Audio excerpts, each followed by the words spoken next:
Hey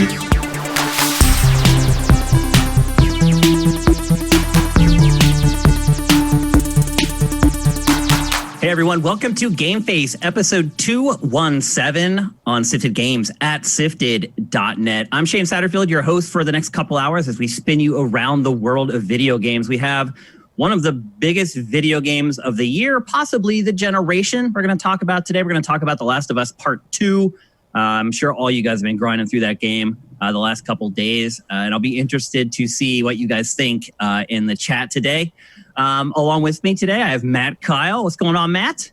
Not much. Finally got something to play. That's good. Yeah, something good to play, which is really nice. And something big and good to play, I would add. We also have Mitch Sikorsky alongside us, cranking out the TriCaster today. How's things in the studio, Mitch? Quiet, like usual. Yeah, I think a lot of people have moved out of our building, actually. Like, there's a lot of empty offices around us now. So, yeah, which is good because we swear and stuff. And I'm sure a lot of people in our building, like, hate us. So they can just keep moving away. Fuck them. They've had a reprieve here. I drove by the old building on the way to get to the store the other day. I don't go that direction very often. They've really changed that place. Oh, it's completely different. Yeah. They still got giant "Please lease our offices" signs on it, so I guess they didn't really help. Yeah, they put like a huge like wrap on the building, like this big graphic that goes like all around it. It looks way nicer than when we were there, that's for sure. But I guess that's what happens when a big company comes in and rents the whole thing out. They put some cash into it. But anyway, obviously The Last of Us Part 2, I'm surprised that people are on the stream because I'm guessing a lot of you guys are maybe near the end or getting near the end. Maybe some of you guys are playing the game while you're watching GameFace. But we have a big episode. We have a lot to talk about. Before we get going, I do want to mention our poll of the week for last week. There's a new poll of the week up right now, and actually it relates to The Last of Us Part 2. So if you head to sifted.net, in the header there's a link to the new poll of the week. But last week's poll of the week was basically, what are your impressions of replacement E3? Now that we're a couple weeks into it, and you've kind of got the lay of the land, you know what's up with it. How do you feel about these replacement events for E3? And there were basically three options. There was bring back the real E3 immediately. There was, I actually think this is better than the old E3. And then there was, it feels kind of about the same to me. Matt, have you looked at the results of this? No. What do you predict will be the most popular? I mean, with our audience, I would think they want the old E3 back. Okay. And you're right. and not in small numbers either. 62% of respondents to the poll chose bring E3 back the way it used to be for 2021. Yeah, that makes sense. That's pretty overwhelming. I mean, look, I don't really care about kind of the E3 experience beyond going to the extracurricular stuff where I see my friends. But like, it's real hard to keep track of all this shit. It is. Like, I missed the EA thing because I completely forgot about it and had to watch it later. Like, and believe me, there was a thing in that I cared about. Yeah, you know, there definitely was. It's just, you know, and it's not so much that everyone has to go to the LA Convention Center, but maybe we could do it all in 1 week. Yeah. You know, like just so like I can kind of know when all that's coming and it's not quite so spread out. 2 weeks. I think 2 weeks like just, you could get away with that probably. Like designate a smaller space of time so we can get that headspace locked in as opposed to like all summer. You know, I mean, it's cool that Alf's back in vlog form and all that, but like, come on, like it's a little much, especially because it just makes it more annoying when something's underwhelming. Yeah. You know, because like that's the thing for today or the thing for the next 3 days. And like it sucked. And you're kind of like, okay, I guess I'll wait and hope the next thing's better. And then it's like more it's better when it's just like a rapid fire, like even if it's 2 weeks, it's like a more rapid fire sort of like hit of things. So if something's not so great, you can move on to the next thing pretty fast. That's the only thing that really, you know, as a home viewer, that's kind of the stuff that my biggest takeaway. Now, anyone watching the video version of the show probably already saw the rest of the poll results. But for the sake of the people who are going to listen to the audio-only version of this, I'm going to go through the rest of the results. 14% of respondents said that they felt what's happening now is better than a normal E3 would be. And 24% said it feels about the same. that seems weird. It doesn't seem anywhere near the same to me, but I guess because I'm usually a participant, it probably has a different effect on me. But even from a site's perspective, it's just everything's just drawn out and dragged out. I don't know. And if I weren't covering a lot of this stuff and doing Sifted HQ and things like that, Matt, I probably would have been with you. I probably would have missed a lot of this stuff altogether. But it's something that I have to keep track of because of the stuff I do for Sifted. But otherwise, it probably would have flown under the radar for me too. So interesting results. I am actually surprised that 62% said that they wanted the old E3 back. I thought it would win, but I thought it would win narrowly over it's better this time. Because I'm surprised better is last, honestly. I thought some people would like the fact that they weren't just getting pounded over the head with media for like 2 or 3 days straight and then left scrambling to try to make sense. Something a lot of people like, though. You know, I guess it's like Christmas. Everything, you get all your presents at once. Yeah, I guess that was kind of the nice thing. Was like some people really liked that night, and early on, before I became a jaded old man, like that was one of the things I liked. Was like you just got like immersed in all this stuff for like a week, and it was even better when I started getting to go and being part of it. But like I get that. I get like why you'd want to be just to kind of a Clockwork Orange, pry your eyeballs open and like hammer it into my face kind of thing. I get it. Like, I don't feel that way anymore, but I identify with that opinion. For the record, I did vote for bring the old E3 back in 2021, just to put it out there. But interesting poll, nevertheless. Like I said, there's another poll up right now about The Last of Us Part 2. You'll have all week to go and vote in that poll, and we'll talk about it on GameFace 218. With that, let's get into the show proper. And a perfect segue from what we just discussed is EA's replacement E3 2020 press conference called EA Play 2020. The whole thing lasted about 40 minutes. I was kind of surprised at how short it was in general. They had almost nothing. It was that felt like E3. That part of it. EA brought E3 just like every other year. Well, it was funny on the story on Sifted for the live stream. Somebody went like one of the first comments was, "Oh God, here we go," and I replied, "I'm like, let's try to stay positive." At the end, I was like, "Oh, he was right. He was totally right." Yeah, it was not.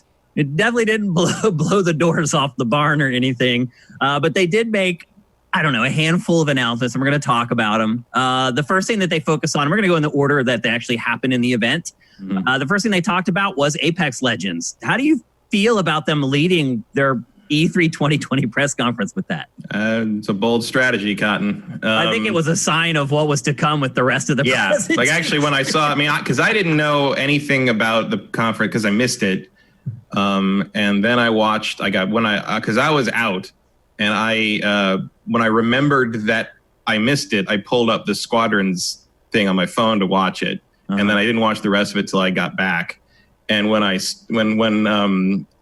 loaded up and the first thing was Apex Legends, I was like, "Oh, Squadrons is the only thing I'm going to care about in this." I already know that. Like, here we go. I mean, on the flip side, it's nice that they remembered Apex Legends as a thing, because it feels like they sort of let that. Cash cow. I mean, I get why they did cash cow, but like I am always astounded by how anemic their like update and content schedule is for that game in comparison to Fortnite. And I realize Fortnite is a giant juggernaut, can throw money at anything forever, but like you've chosen to compete with this thing in their arena, and like it just doesn't feel like Apex Legends gives people a reason to keep coming back. Even my friends who love Apex Legends and like it better than Fortnite go back to Fortnite because nothing's happening in Apex Legends. Creep. Yeah, it's too slow. They don't put out new content. Well, they're trying to fix that. Yes. And their big announcement was that they have a new expansion coming out called Lost Treasures. Actually, I think it maybe is out today. It's coming out the 23rd. That would be today, yes. Yep. So that just dropped today. Perfect timing, I guess, for us to talk about it. But even, I looked at that DLC drop and I'm like, as somebody who played the game when it first came out, a good bit. I wouldn't say I got like hooked on it or addicted to it, but I played it for like a good week and I enjoyed it. But to your point, I never see anything that'll draw me back. They're like, hey, here's this new gun. It's like, Bro, I don't even know what the 80 guns are already in the game. Like, if they're trying to get new people to the game, I feel like they're going about it the wrong way. I feel like they're playing to the base, and they're like, hey, here's this obscure gun that only 5% of our audience knows about. Like, well, I don't know if they're playing to the base too well either, because my two friends who really like Apex Legends didn't see the presentation. So when I watched it, they were like, oh, what's the new map? Tell me what the new map is. And I'm like, there's no new map. And they're like, you must be watching it wrong. You don't know what you're looking at because you don't play the game. And I'm like, no, I don't think there's a new map here. I think they added to an existing map, and I don't think there's a new map. And they're like, and then later, when they looked at it, they're like, no, you're right. There's no new map. I told you. I mean, look, adding a new map to a battle royale game is a big deal. It's huge. Yeah. I think Vincent in his predictions article said that he expected the new map next year. So he was Vincent's been on the money, man. His entirely too many predictions articles for these events have been scarily accurate. I'm starting to wonder if he's like a mole or something. Seriously, he's done a really, really good job. And he predicted that. He said you won't get another map until next year. So, I mean, some of us are just good at seeing where these things are going, which we will get to later. Yes, we will. Absolutely. Absolutely, man. I put a certain topic in this show just for that. So we'll get to that in a bit. Otherwise, we're waiting until August. That's right. That's right. But actually, EA did make some pretty big announcements about Apex Legends. That actually will move the needle a little bit. Cross-play is coming this fall. That's a big deal. Getting everybody on board. That's a big deal. It's also coming to Switch this fall with the cross-platform play. So it's going to be one united community going forward for the game. That will undoubtedly help its prospects. It's helped with every game that's gone across platforms. So that's big stuff. But yeah, content a little slim, I think. Next up, just kind of mentioned offhand by EA, kind of a big deal. EA announced that it will release 7 Switch games in the next 12 months. So we already know a couple of them, obviously. We know, Madden and FIFA, they're going to get the gimped versions of those. But beyond that, we don't know a whole lot about what EA is bringing. They have all these remasters Burnout Paradise is coming. So that's a third one. But there's still at least a trio of games that we really have no idea what Mass Effect 1, Mass Effect 2, Mass Effect 3. You think that's what it is? Apex Legends. That's probably Apex Legends. That's 4, yeah. That counts. Yep. I mean, it's not going to be anything particularly new. I mean, I think it's just going to be remasters and... You don't think EA will create something just for Switch? Not a chance in hell. I don't think so either. It's a shame. But... EA just has no interest, which is weird because EA usually follows... they follow the money. They want something that'll pay out fast and big. Mm-hmm. And the software attach rate on the Switch would indicate that if you make something that appeals to the Switch audience, you will get that fast and big payout. Yeah. But EA just doesn't seem to think they're capable of it. That's the only conclusion I can possibly draw. I mean, I'm sure they blame it on the idea that, Nintendo fans only buy Nintendo games. But, far as we can tell, from something like Skyrim, that's not true if you position it properly. But Vincent is saying that they've announced what all 7 games are. Would you share it in chat, Vincent, what the games are? He said Jeff Grubb from Venture Beat. Jeff Grubb's become the new Jason Schreier. Isn't it funny? Literally, the day Jason Schreier goes to Bloomberg, he kind of steps in and starts doing the stuff that Jason's been doing. So here it is from Vincent. Lost in Random, FIFA Legacy, Burnout, Apex Legend, Velen Studios game, a remaster of Need for Speed Hot Pursuit from 2010, and a port of Battle for Neighborville, which is the Plants vs. Zombies third-person competitive shooter. So those last 3, he says those last 3 are Grubb's reporting. Okay. The first 4 are confirmed. Yeah, so there you go. Not exactly exciting, but it's better than nothing. I mean, EA is playing it about as safe as possible on Switch. I mean, considering they went through that period where they're just we aren't doing anything for the Switch anyway.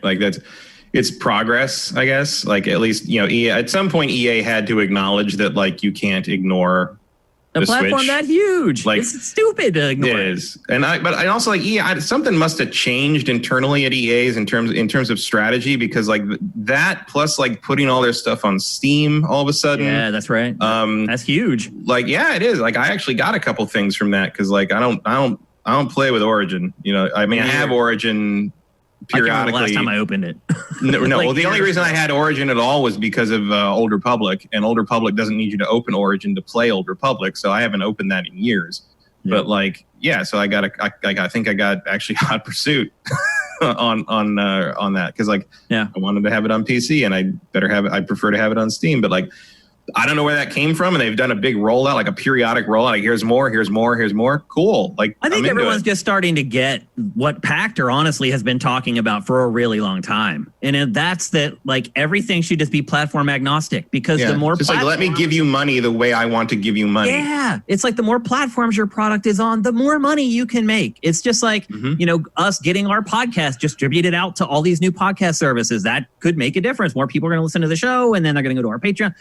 That it's all about distribution, really. So I don't know. I think EA, at least in this section, it's good. It's paying some lip service to Switch, but it still needs to kind of put up or shut up. Like at least like really work on the sports games for Switch, so they're not just. I mean, they're pretty much trash. So I don't know. It's an olive branch, I think, to Switch owners, but I don't think it's much more than that.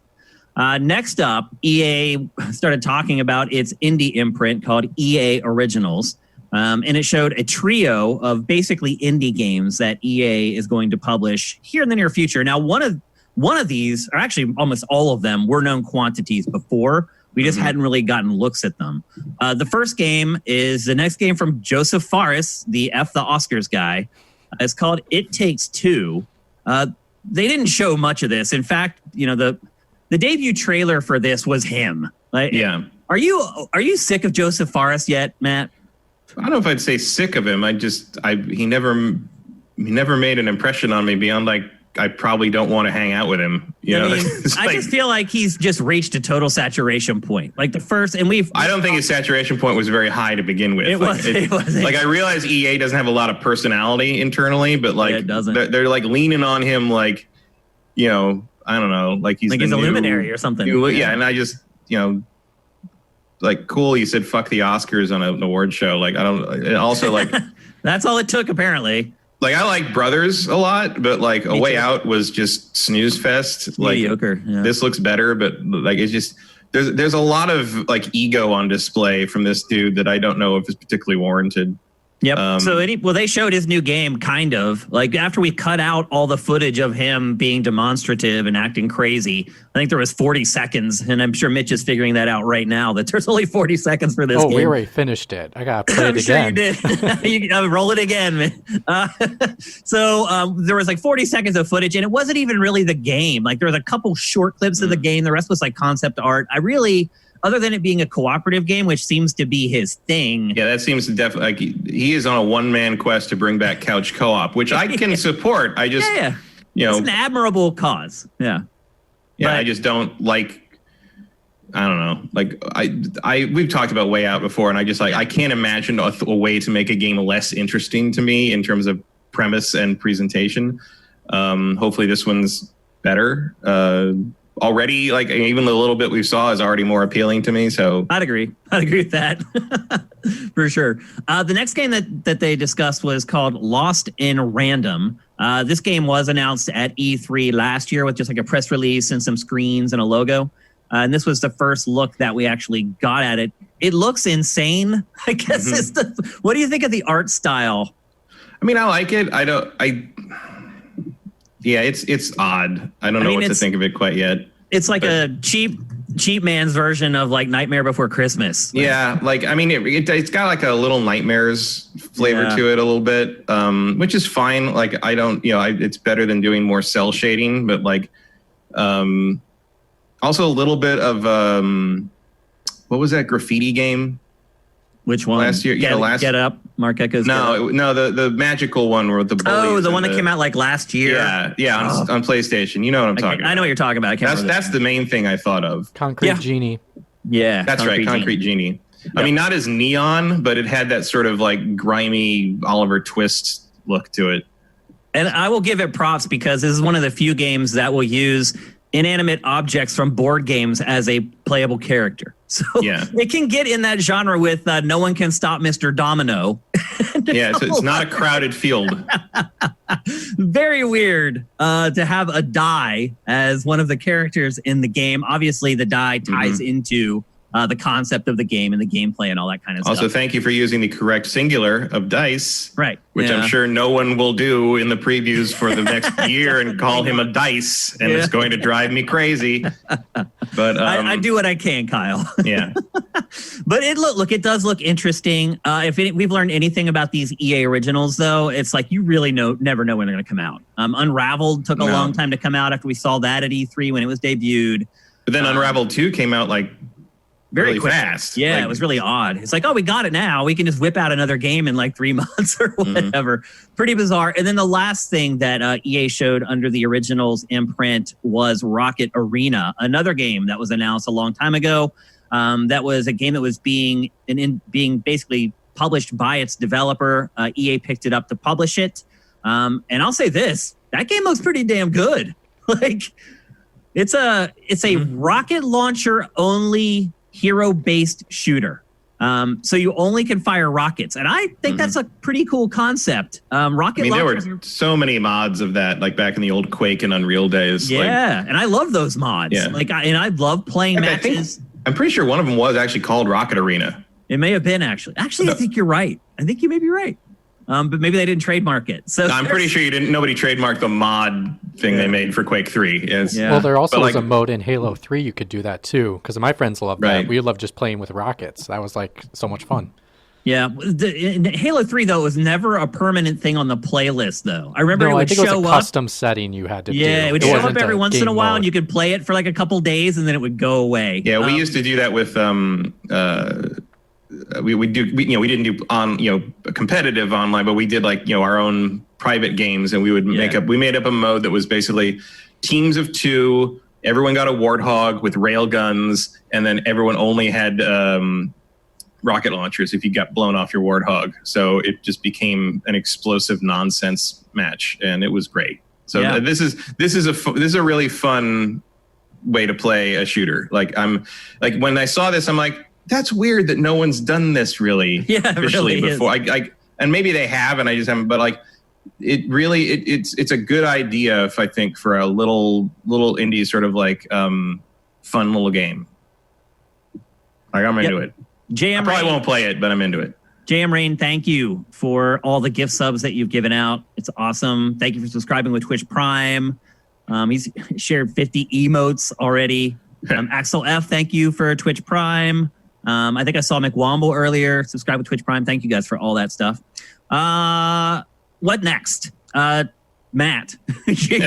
Matt, after watching the presentation for the next game that we're about to talk about, I said to myself, Matt may never have to buy another video game. And I wasn't like, that wasn't even hyperbole or me exaggerating. Like literally, I think this may be a game that you can play for the rest of your life. And that game is Star Wars Squadrons. This game to me has ended up being much more than I thought it was going to be as far as content and longevity. What do you think? I'm just going to let you have the floor, Matt. This is all you, brother. I mean, I think you're right. Like, I'm a little surprised it's $40. Yeah, because it does seem to have a full-fledged campaign in it. Yeah. My guess is it's priced the way it is because they just aren't sure if people will go for this.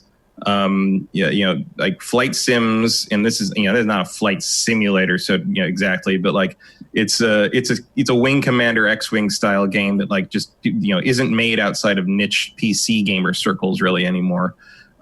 So they are testing the water here with something that they don't know what the market might be for it. I suggest that the market is very strong for it, especially since there's such a drought of Star Wars games. It would not necessarily be the only game I'd ever play again because there are no lightsabers in it. Okay. But fair enough. But this is an element of Star Wars that has been neglected for 22 years. I mean, you had the Rogue Squadron games, but those are arcade shooters and not what this is. There's not just in the sense that this is like a in the cockpit, manage the power levels, like do the mission thing, but because it's got 5-on-5 multiplayer. It has kind of that squadron feel. It's got like all the old modes that people loved from not just like X-Wing versus TIE Fighter, which was the multiplayer focused version of that game back in the day. But like they're kind of finally realizing a couple of the game modes from Battlefront, even the old Battlefront that the space battles had, whereas I used to say like, if you made put some effort into this, like it could be really cool. I remember you got really into it. Yeah. Yeah, and the multi-stage battles in this look like they're really taking that and bringing it to the next level and making it feel like it has more of a progression and giving it a little strategy. And I like that a lot. So it's everything here is very encouraging. Obviously, we don't know whether it's really good or not until we get our hands on it and play it. Yeah. I hope it's not too much like the Starfighter stuff in Battlefront 2, because while that was improved, it was not on the level of what an X-Wing TIE Fighter thing would need to be. You'd need to have it much less auto-targety. It would have to be a little more free-form, but I'm into it. The VR, being able to play it all in VR is fantastic, especially since it's supporting all headsets on all platforms, it looks like, including PSVR. Will you play it in VR the first time you play it? Probably not the first time, but I'll play it in VR eventually. Also, like, if there's a big notable visual improvement on PSVR 2, that could be enough to get me to buy PSVR 2. Yeah, I think a lot of people may feel that way, actually. Because I really, really liked the VR mission they put in Battlefront 1 as the Rogue One marketing tie-in. Yeah. And I'm sure this is in part based on and largely inspired by the success of that. Not because it was successful in the sense of, like, it was free. That's not what. But I think almost anyone that can tolerate VR for any length of time, if you put that headset on and played that mission and you love Star Wars, you're like, yes, we need to do more of this. Like, I could totally see Squadrons coming about purely because some executive played that Rogue One mission and I was like, why don't we have a full game of this? Yeah. Which is a very natural question to ask. The question I kept asking playing it. So yeah, I'm very excited about this one. We've got some good talent on the campaign.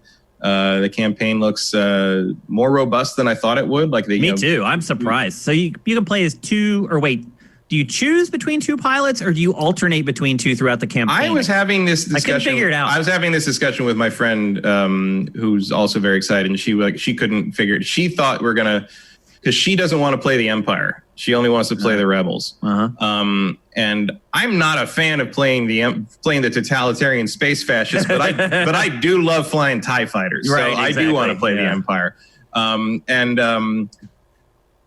Like the way the VO in the presentation made it sound like the campaign interleaves the two.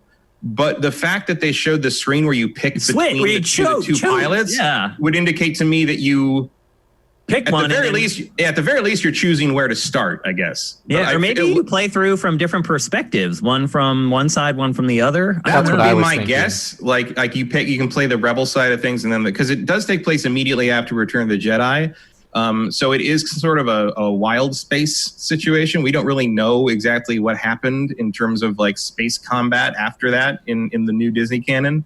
So it will be interesting that way. Apparently, General Grievous is still around somehow. Like there was some. And he says he's still a threat. So I'm guessing he's the main antagonist. That'd be my guess. Something like that. So that's cool. There's some, but no lightsabers. So no. Well, I mean, which is weird. He has his ship.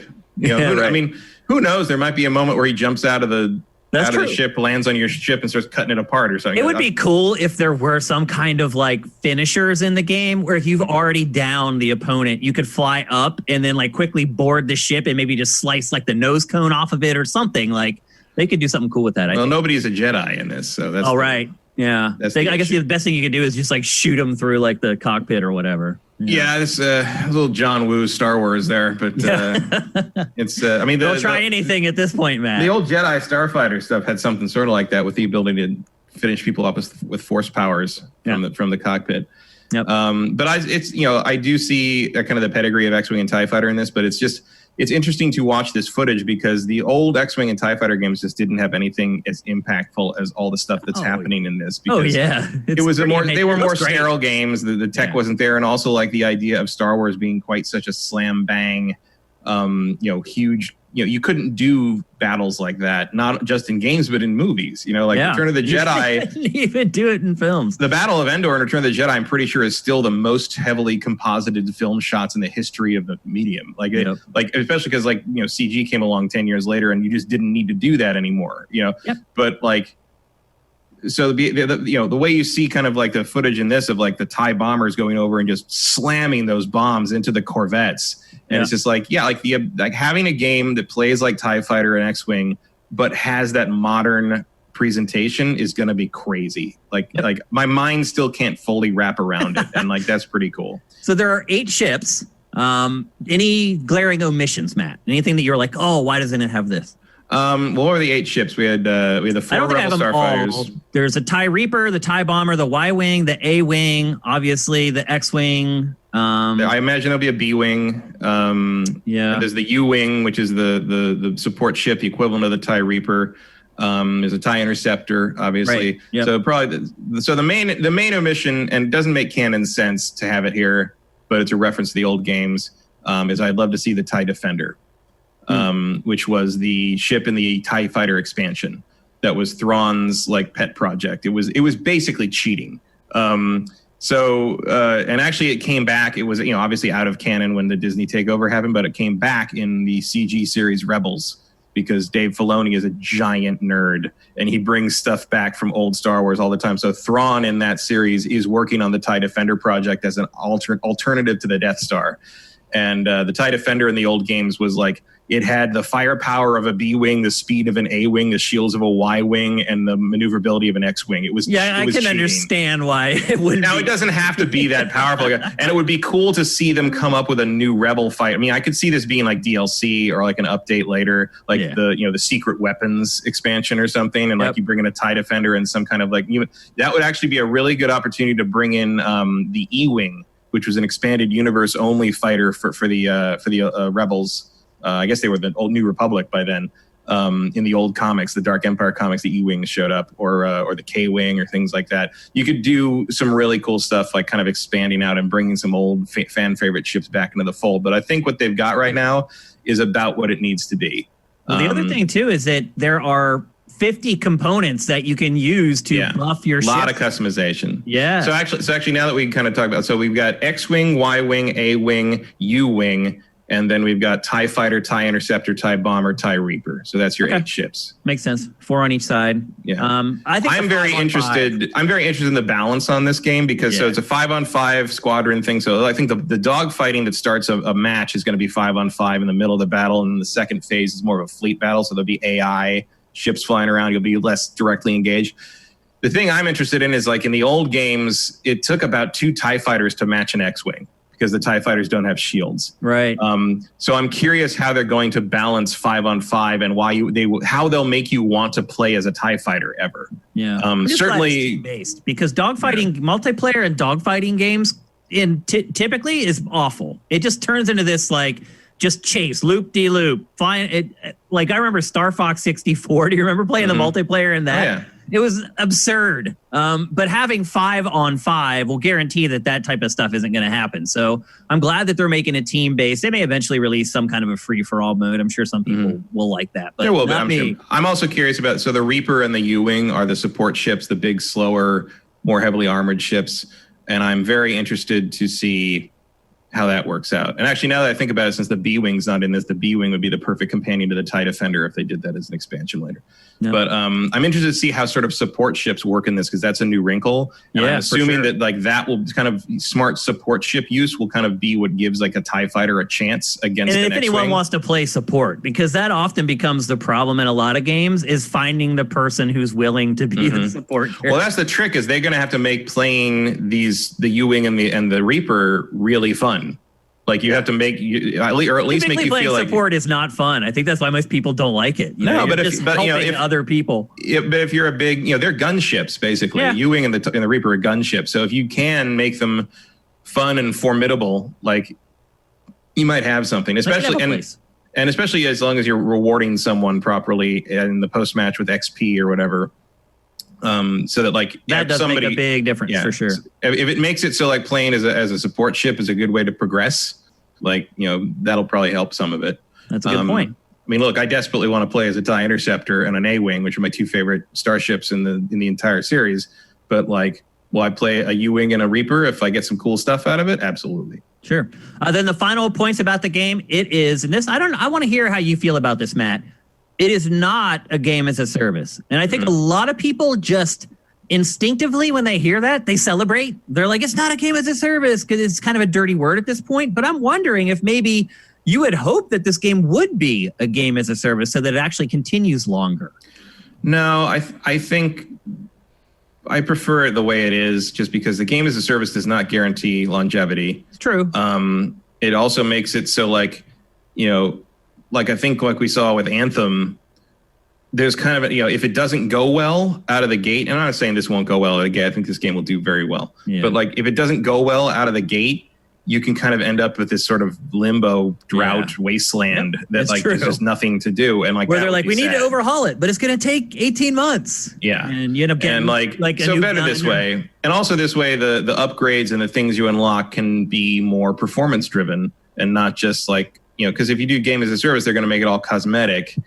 So nobody complains about it. It's like this way, at least like all the things you're unlocking are valid, are useful and upgrade parts and things that make the gameplay work better for you and that reward you for long-term or better play, which I think is how unlock should work. That's kind of how the Call of Duty model used to be before the game as a service thing horned in on it. Yeah. And also because there's no game as a service element and there's not an alternate way to pay real money to unlock this stuff. Maybe the way to unlock this stuff won't take for fucking ever. That's a good point. Like, so, because that was a big thing with Battlefront 2, was not just that it was a game as a service, but the grind to open any of the stuff that was real money bought. That's why I give up on games as a service. I get tired of it, man. I get tired of having to kill like 5,000 dudes to get a new gun. Like it's not for me. That's why, and most of the things don't do that anymore. Like guess why, like, the stuff that's sold is cosmetic to make you look cool, and the stuff that's really gameplay oriented unlocks normally in the game. But this way, EA is not very good at striking that balance in the past. So, and also I would very strongly suspect that, considering Bob Iger, the head of Disney, had to call EA during the Battlefront 2 debacle and tell them stop fucking with our brand, would not surprise me if Lucasfilm basically made a rule with them, like, no more of that in the Star Wars games. Yep. So it's coming out October 2nd. Yeah. So it's not far away. Another one of my predictions, by the way, that they had another Star Wars game we didn't know about. You absolutely nailed it. Yep. They need that Star Wars content out there. Yeah, you were absolutely right. That was one of my New Year's predictions, I think. Yeah, that's what I'm saying. You predicted that a long time ago. Pretty impressive. Then this is the point of EA's presentation where it started to fall apart for me. But I believe, and Squadrons has crossplay too, right? Yes, I believe it does. Yes. That's very good too. I'm happy about that because it means that like I will probably get that on PS4 so that I can play it VR later on PS5. Yep. But I know a lot of people that want to get it on PC or Xbox. Yep. And you're going to need people to play with. So. Yeah, and now I don't have to worry about who I can play with. So crossplay is there's no downside to it. Yep. So I'm glad EA is embracing that. Yeah. And so this is the part of most press conferences where you get the really good stuff. This is the last 10 minutes of a press conference. One more thing. Yeah, exactly. This, you're supposed to build up and then you have this big finale. So to me, this is where EA's press conference just went right down the crapper. Next, it showed, so FIFA, I don't know if you guys are aware. FIFA is one of the best-selling games in the world, year in and year out. It is one of the only franchises in the world that can compete with Call of Duty in that way, in that every year, at least 20 million sold, guaranteed. And so it's one of EA's biggest franchises. Ultimate Team drives tons of revenue for EA. So what does EA do with that game to show off the next-gen version of it for the very first time ever? They lump it in with the trailer for Madden, which we've already seen, and we had already gotten 2 trailers for. Why? What? I don't understand what they're doing here. What would rationale could EA have for doing that, Matt? I don't know. I got nothing. I don't know. Are you trying to get them hooked in with Madden and then use it as a Trojan horse to sell them on FIFA? Is it bait and switch? Or my only guess would be that more popular than Madden. My only guess would be that they may. I assume they do very close readings of viewer engagement during these things, and my guess would be that considering the core gaming audience's tastes, engagement drops during the sports section. Maybe. So my guess would be they're just trying to get all the 2 major sports things kind of out in one burst, so people don't go away. I understand that for the live presentation, but then if you're going to go with that strategy, at the end you need to put out the trailer just separately for FIFA. Like, there's no trailer just for FIFA 21. Especially since, like, I mean, I don't care about sports games, but I'll watch a FIFA trailer. Like, FIFA's a good indicator, much like NBA 2K. Like, FIFA's a good indicator of, like, what we're dealing with next gen wise, what the animations look like. Some of that stuff's really impressive. I don't follow soccer, but I do think it's fun to watch. Like, and like, I like to see, like, the celebrations and all I like watching the FIFA stuff. I don't like it when they do like a 20-minute deep dive documentary thing, but like, I'm glad to see it every time, just because and like, apparently the story modes, I've been tempted to pick it up a couple times the last couple of years. To people that have played it said the story mode's pretty good, surprisingly good. Yeah, which makes me wonder what takes Madden so long to get its act together. But what are you gonna do? Do you think maybe because they're using the same engine, like they're using that locomotive engine, that they just want to kind of self-promote them both within the same thing to say, hey, next gen, like our engine looks great on both of our sports games because they're great. That's the only thing I think of. I just think it's a dumb decision. FIFA I agree. I think it's stupid. They should have given FIFA a spotlight, in my opinion. It might also just have been kind of as dumb as like, oh, football fans don't care about soccer and soccer fans don't care about football. So let's make them watch something. Let's just do them both at the same time so no one cares. Like, Not Cirque in chat said, to be fair, I'm glad the sports section was way shorter this year. So to your point, Matt, there are some people who are just like, I don't really care about sports games at all. I'm just glad that they're over with quickly. So. Yeah, I mean, I don't care about the sports games as themselves, but I'm as we transition into a new generation, I'm always interested in what the sports games look like. That would, I guess, would be what they're a good barometer to see what's coming. And so anyway, that segued into what was supposed to be EA's big PlayStation 5, Xbox Series X. Here's our stuff. Check it out. And then not a lot ready to show. What the hell? Okay, so you guys have probably been looking at the lower third for this topic all this time and being like, what the hell was Shane thinking with that lower third? This is what it's talking about. What does it say? It's just basically like late start. Like EA is not ready for next gen. They obviously are not prepared. They're not ready to move. They don't have any new games coming to next gen that are going to be there around the launch window. I can't believe that all we can get for Dragon Age 4 at this point is like 3 stills. I can. I've been saying for a long time, Dragon Age 4 is years and years away. Like 2023, like we'll be playing Dragon Age 4 the same year we're playing Starfield. Wow. Let me put it that way. So then they really do have nothing. Pretty much. They have nothing. I mean, I'm sure they got some Star Wars stuff in the pipeline. I'm sure, obviously, their yearly stuff is there. They showed a character model from Battlefield. Yeah. Like, dude, DICE. It's DICE's engine. So what this tells me is maybe Frostbite isn't going over so good right now on the next gen platforms. I don't know. Or it didn't go over so well on the current gen platforms. Well, I mean, exactly. It really might be time to, certainly it's smart that the sports games dropped it and got their own thing. It's time to let that go. Like, just make your stuff, what's the most successful, thing that like they've made recently from EA is, probably Fallen Order, which was Unreal, which was because Vince pretty much sounds like they basically said, we're not using your stupid engine for this. Yeah. We're going to make it with Unreal.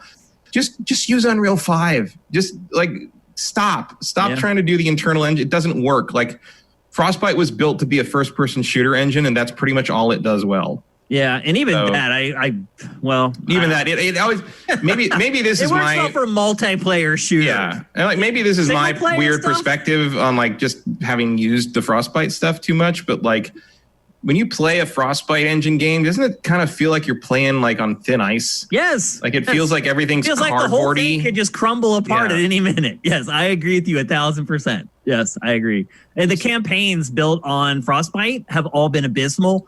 Some of that is just that the campaigns aren't good. And then compared to like Titanfall 2, which is one of the greatest shooter campaigns ever made, I would say. I would agree with that. Yeah. And that's the Source engine. Yeah. That's Half-Life 2's engine. Like, yeah. It's not.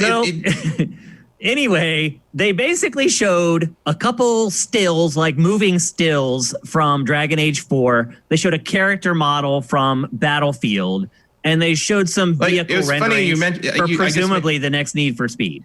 You made me think of because the other Dragon Age thing we saw was at the Game Awards, and that was also like a moving still image. It was. It was. Yeah, we have 2 of those now. And maybe Dragon Age 4 is just like a tapestry. That's all it is. It's a text adventure. It's a point and click. They're saving that revelation. If I start west of a White House, we gotta have some words. EA.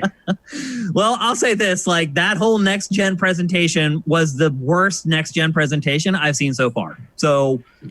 We haven't seen a ton of them yet. We've only Very on brand. Yeah, we've only seen a few, but that was the worst one that I've seen. I have no confidence right now that EA is primed and ready for Generation 9. Also, but isn't that kind of just par for the course? I even remember back in the old E3 days when we were doing live coverage for G4, some of the higher ups would sometimes come to me and be like, is EA going to be good this year? Or are we just going to be even they knew stuck with broadcasting this for an hour? And I'm like, man, I don't know. You never know. You never know with them. No, it's probably not. Yeah. And one thing I forgot to mention too about FIFA is that the PC version of FIFA, which should be the best looking version or near the best looking version, is not the same version as the Xbox Series X and PS5 versions. They're basing the PC version off of the PS4 and Xbox One build. Because those have more full featured, I bet. Right. Yeah. I'm guessing they will be. EA does tend to do that thing where the first entry of those franchises on the next gen system is some kind of half.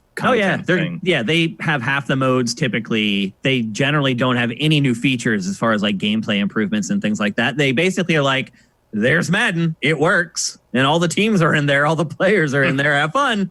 That's the way it's always been. So, yes, not out of character for EA to not be on the cusp of the next generation that's coming, but this is also particularly bad, even by EA's standards. If I were a stockholder right now, I would be feeling a little nervous because that's what you're buying stocks for. You're not buying stocks for, squadrons. You're buying stock for what is EA going to do in 3 years. And right now it's not looking very good. The stuff that doesn't rely on a license they may not have forever. Exactly. Yep. And then they did close out the show. I'm surprised that they closed it out with this because there's a reason why it's a big deal. So they closed the show with Skate 4, an announcement of Skate 4. We don't know it's called Skate 4 yet. It could be just Skate, whatever subtitle. But another Skate is coming. I thought it was funny that one of the biggest responses to this I saw online was people worried about it being some kind of mobile thing. Yeah. Or something. And I just thought it was really funny that the reaction to, Skate people have wanted, Skate fans have wanted a new Skate for forever.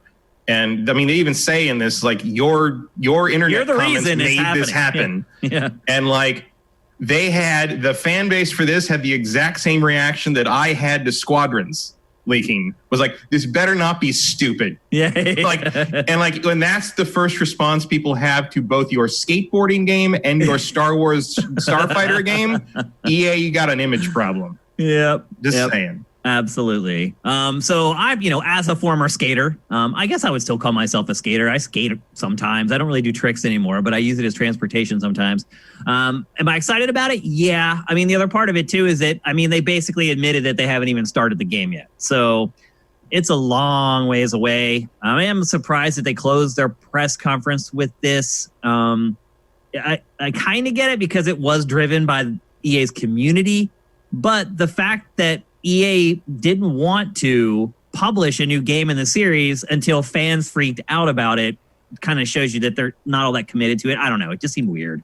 Did you also read the article, which the director said that it will be, not exact words, but it's it's going to be back to the old type of skate games and early in the series, but it's going to be bigger.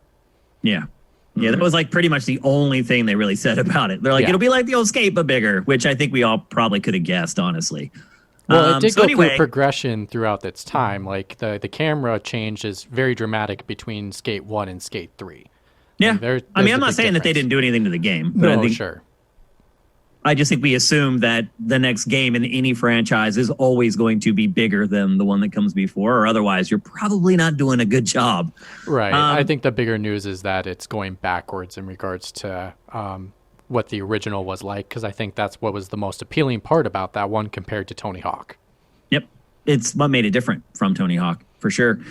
So anyway, that was EA's E3 2020 press conference.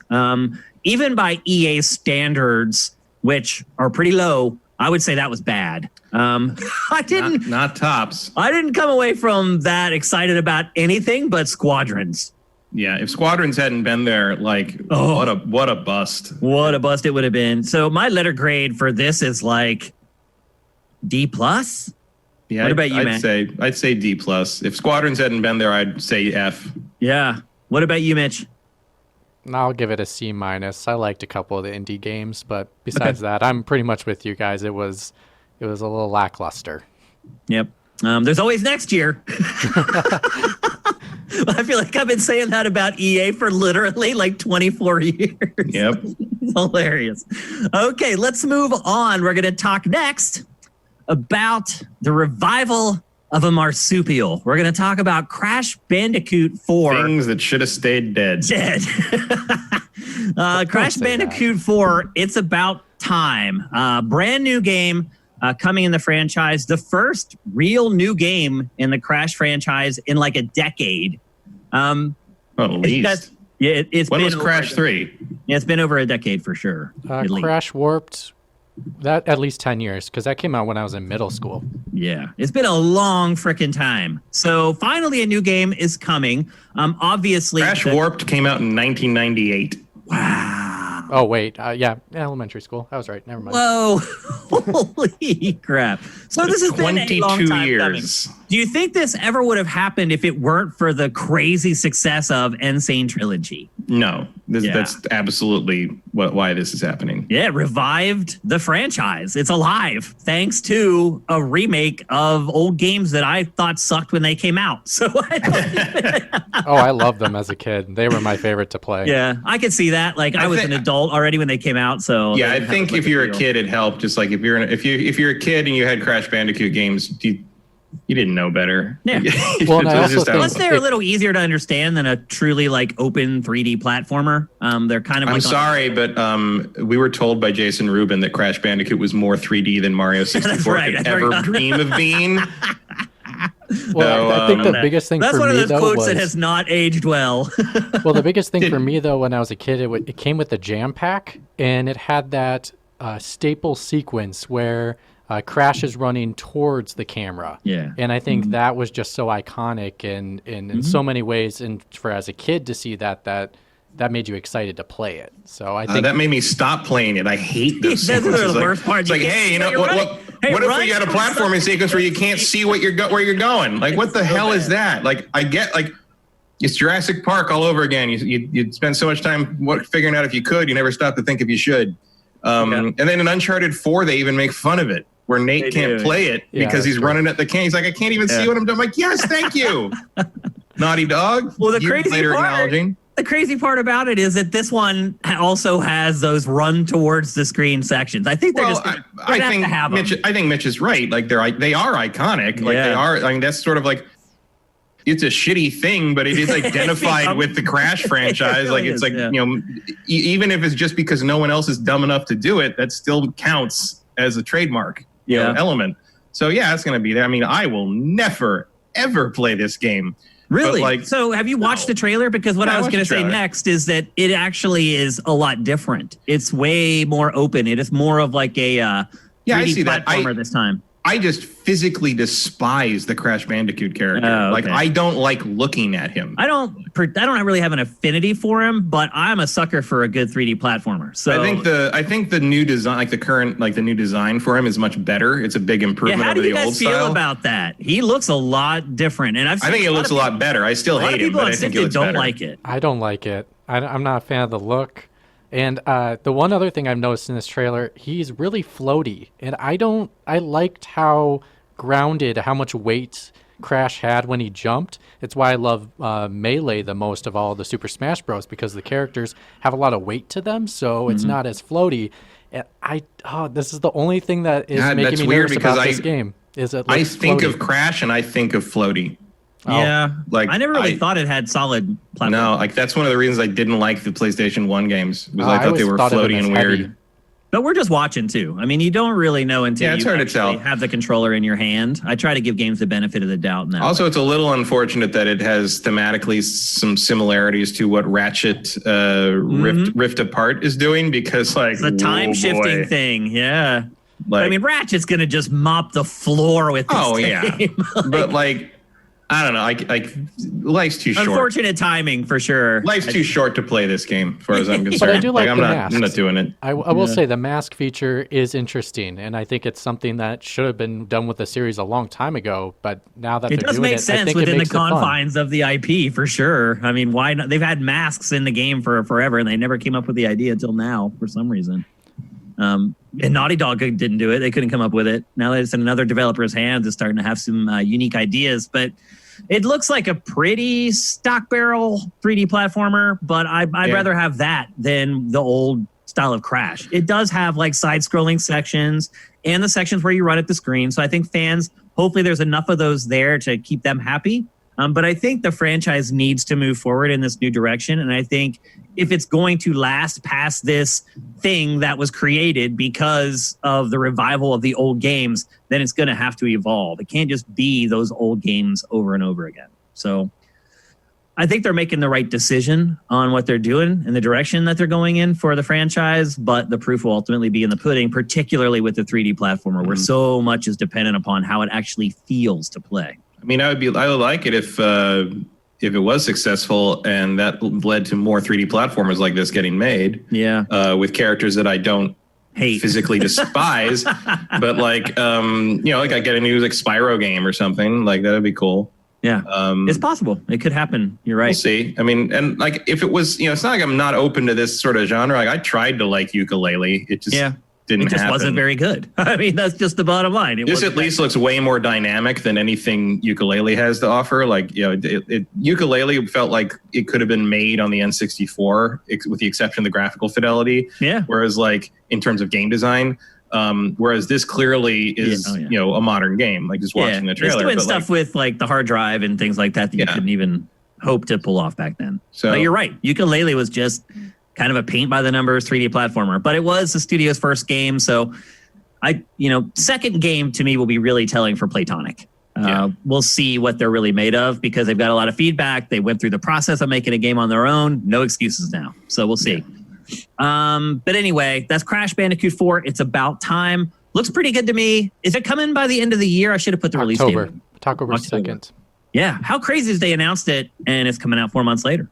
So I could play that, or I could play Squadrons. Tough one. Even for me. Well, not Crash was yelling at me outside my door. I might play Crash more, especially with his Corona mask. That was clever. I like that. That was clever. Yep. I mean, it's nice that Toys for Bob is doing something. I mean, I was a little worried about them after the Skylanders thing collapsed. Yeah. But, this is in their wheelhouse. They should be able to do a good job with it, I think. Mm-hmm. Okay, next up, this is a story that just won't stop being updated. The release date of Cyberpunk 2077. I'm really starting to wonder if I have some kind of a voodoo curse placed upon me by some demon priestess, because it's just uncanny how games that I draft in my fantasy drafts, no matter how obvious it may seem that they are going to come out the next year, it either gets completely dicey or they end up being delayed out of the year. Matt, do you think I have anything to worry about right now? I think you might. My guess is that if at all humanly possible, they will get this thing out on November 19th. Because I think that's probably, if not a console launch date, then the week after the second console launches. I think they did tip the hand a little bit on console launches. Yeah. Definitely. I mean, I think we knew where that was happening anyway, but this is a pretty good indicator. Yeah. I mean, look, they say that this delay is due to slowdowns that they encountered in transferring to work from home because of the pandemic. And I believe that. Like, there's been a lot of weird conspiracy theories on Twitter about like, oh, they got paid by Microsoft to delay it so they had a better launch lineup. I'm like, but it's also on PlayStation 5, so who gives it? Or because they want to sell you a next-gen version, but like the next-gen version is just an update you get for free. It doesn't matter which version you buy. No, it doesn't They do all anything. cost the same. Yeah, so all that's nonsense. I think this is legitimately what they say. They aren't going to be done with polish and bug squashing because they lost time to the transition to work from home. Will they catch up in time? Who knows? You know, like they sounds like they got a lot of optimization to do on the current gen systems. I don't know. That new date leaves them like 40 days. Before I don't know how you get the PlayStation 4 to run this game, the vanilla PlayStation 4. I really don't either. Like the reports are that even on the Pro and the X, they're getting like 20 frames a second on this thing. Like it's starting to feel a little Perfect Darky. We talked about Perfect Dark in N64 a while ago. Yeah, they overshot the boundaries. Yeah. I'll have you know that, man, when they posted the show on YouTube, people went off on us for giving any criticism to Perfect Dark. I was like, dang, they acted like you and I weren't like alive when it came out. They were like, that game has like a 9.5 Metacritic and everybody loved it when it's like, bro, you don't think we know that? Like, we were like working in the industry when it came out. Also, anyway, like, who gives a again? The Metacritic thing is so weird. It's like the Perfect Dark Defense Force. Like, argument from authority is already a fallacious argument, but it's even more fallacious when I don't recognize the authority you're trying to argue from as an authority. I don't give a shit what game reviewers say. I don't either. So and like all I know is that you can give it as many 9 out of 10s as you want, but like my friends and I were trying to play that fucking thing at like 20 frames a second and under, like, and we're like, GoldenEye ran better than this. Let's just go back to that. Yeah. So I just enjoy GoldenEye more. Anyway, same tangent we went off on there. I just thought I'd bring it up because but it does remind me, like the reports on the performance of current gen consoles remind me of that. Also because Perfect Dark is kind of cyberpunky. It is. Actually, that is a really apt comparison. So Matt, what do you think the chances are that this game is actually released before the end of 2020? Well, then, I mean, I think it's like 70% still going to release by the end of 2020, but 30% isn't zero. Yeah. And I mean, if we go back about 6 weeks ago, I would say I was at 100%. So, I mean, I always thought there was a chance it could slip again. I didn't think it necessarily would. I probably would have given you the same odds before this happened.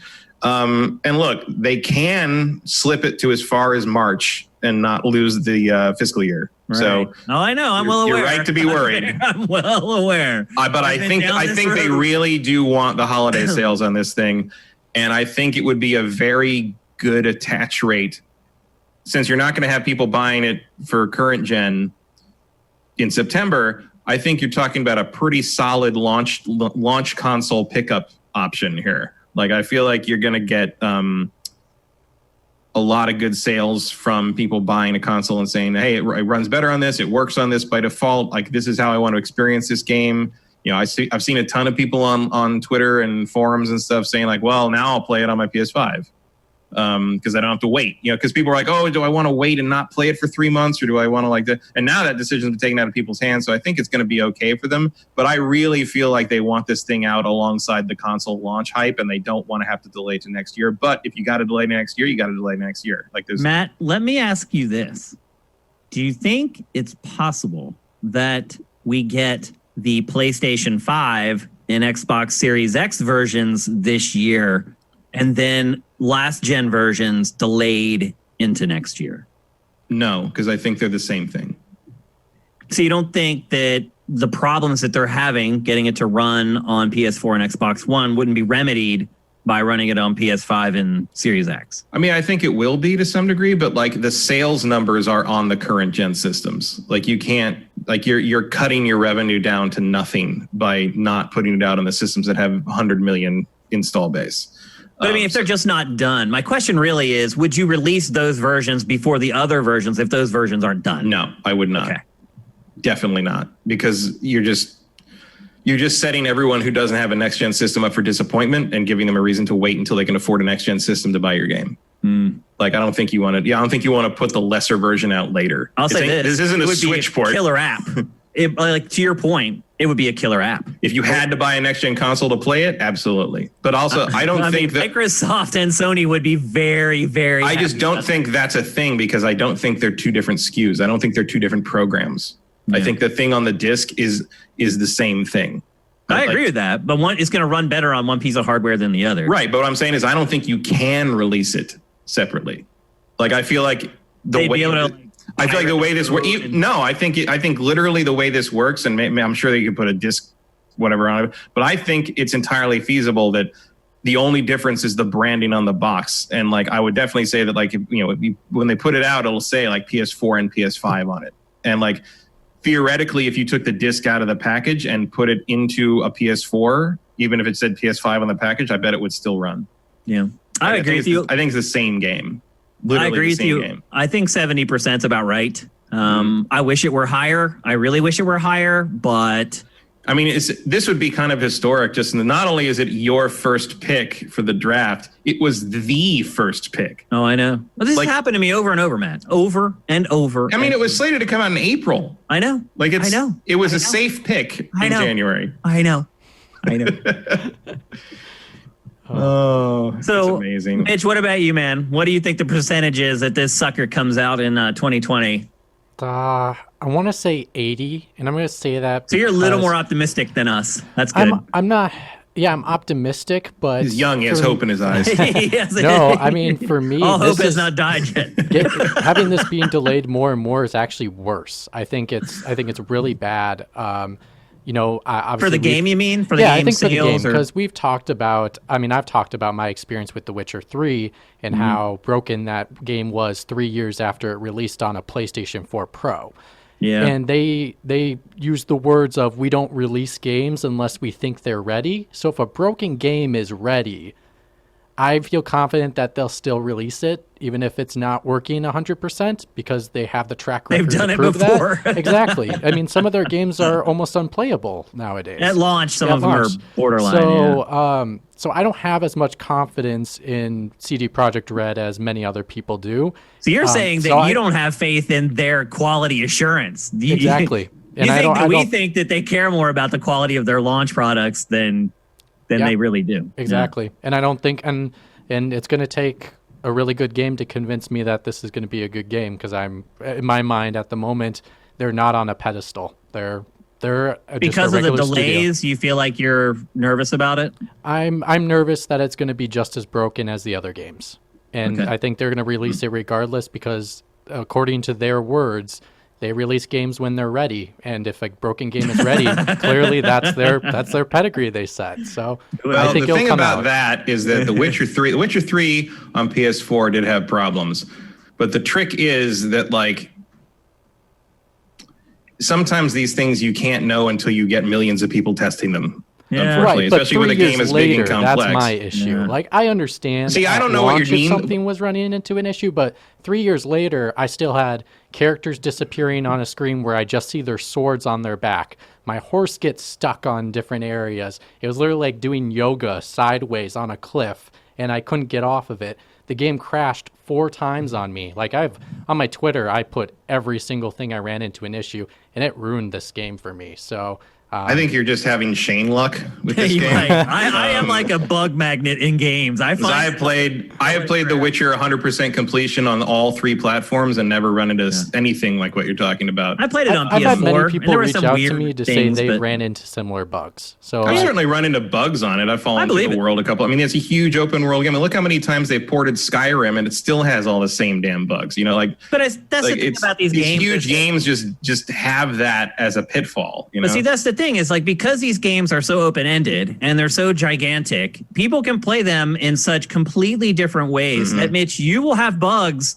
that other people will never have, because you had the dagger attached with this shield and you had these certain boots on. Or like you moved this loaf of bread in this one cabin over here and that changed this. So 40 hours later, your horse ran through a mountain. Like it's I mean, that's really what it is. Things like that are like in big open world game, like you never know. It's so weird. Like I had bugs when I played it back when it came out. But they weren't like game breaking bugs. Some of them were kind of goofy and funny. I have not played the game again since then, so I don't know how much it's improved or not improved, but it was, it was bug free enough that I really loved the game. I guess I can put it that way. I guess my big issue, like right away at the beginning, my first side quest I did, I ran into a bug where I can't complete it. It was telling me to do something, and I literally could not do it. On a game. And so I'm like, is this my entire experience? And it ended up being like that. So, I know obviously there are so many variable factors in an open world game that can break a game or bug a game out. But the fact that it's taking this long for them to try to get through bugs, I'm just thinking in my mind right now, this is going to be another Fallout 4. Like, that's not good. Well, I will be stunned if this game Cyberpunk is as bad as Fallout 4. Not bug-wise, but just in terms of being a terrible game, because I don't like Fallout 4. Like conversely, experiences do differ, and sometimes bugs can't be squashed because of how weird they are, how singular they are. Witcher 3 is still my pick for best game of the entire generation. Interesting. I do not play a 100 to 150-hour game 3 times in the space of 5 years. I really like it. It was my game of the year, but I wouldn't go that far. I would still go that far right now. I mean, obviously, generation's not over. It's close. We're almost there. We still got some stuff, and I'm sure other things will be released for current gen next year.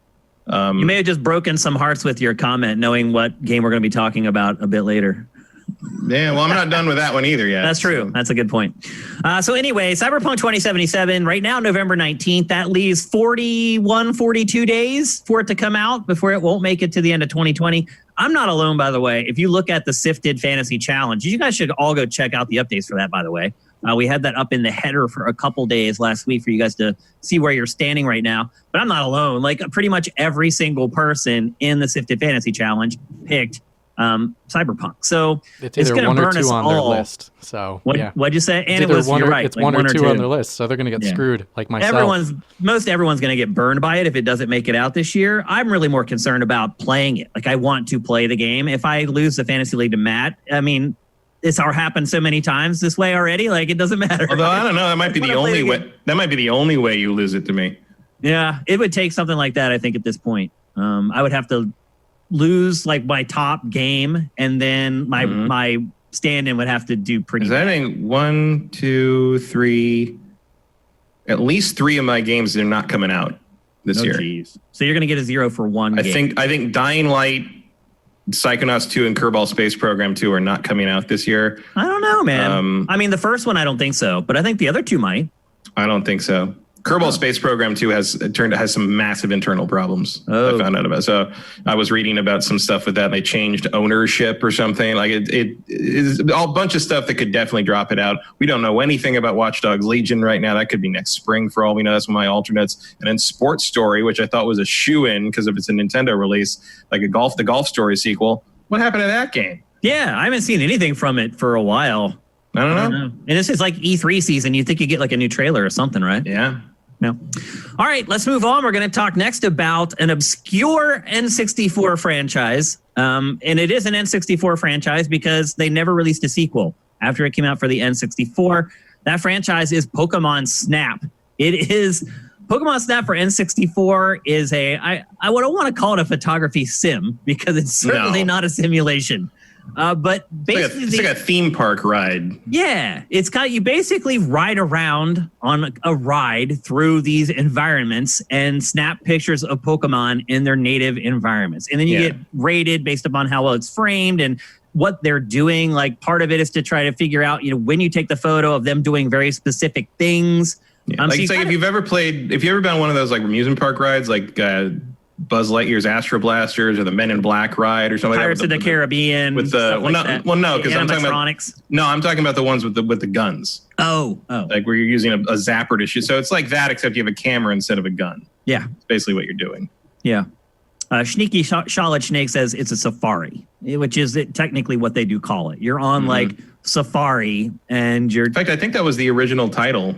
Pokemon Safari. I think you may be right, actually. In the magazines back in the day, I think I remember seeing it. I think you're right. I think that's exactly what it was called. It was that way. Yeah. So anyway, did you guys like Pokemon Snap when it came out? I did. I liked it a lot. I did not like it a lot. I got it and I finished it. I wasn't super thrilled that I paid $70 for it, but I did enjoy it. I mean, because it lasts like 3 hours, I think, if I remember correctly. There's not much to it.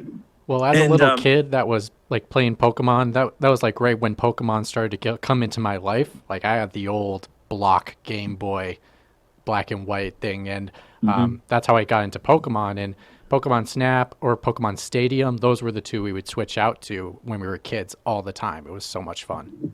Well, yeah, because you could, there was like a transfer cable for the N64 where you could transfer your Pokemon from the handheld version into Stadium. Yes, with your Game Boy Color. I didn't have a color at the time, so I couldn't do it. But my friend did, and he did that. So, yeah, we enjoyed it hardcore. It was so much fun for us.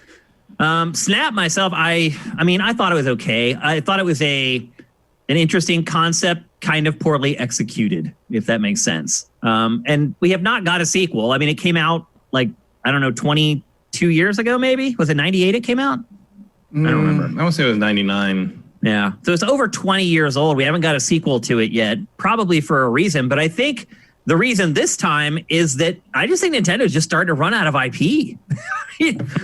It's done such a good job of getting all its franchises out in the first couple years of Switch that it's kind of run out of properties to use for new games. And so here comes new Pokemon Snap.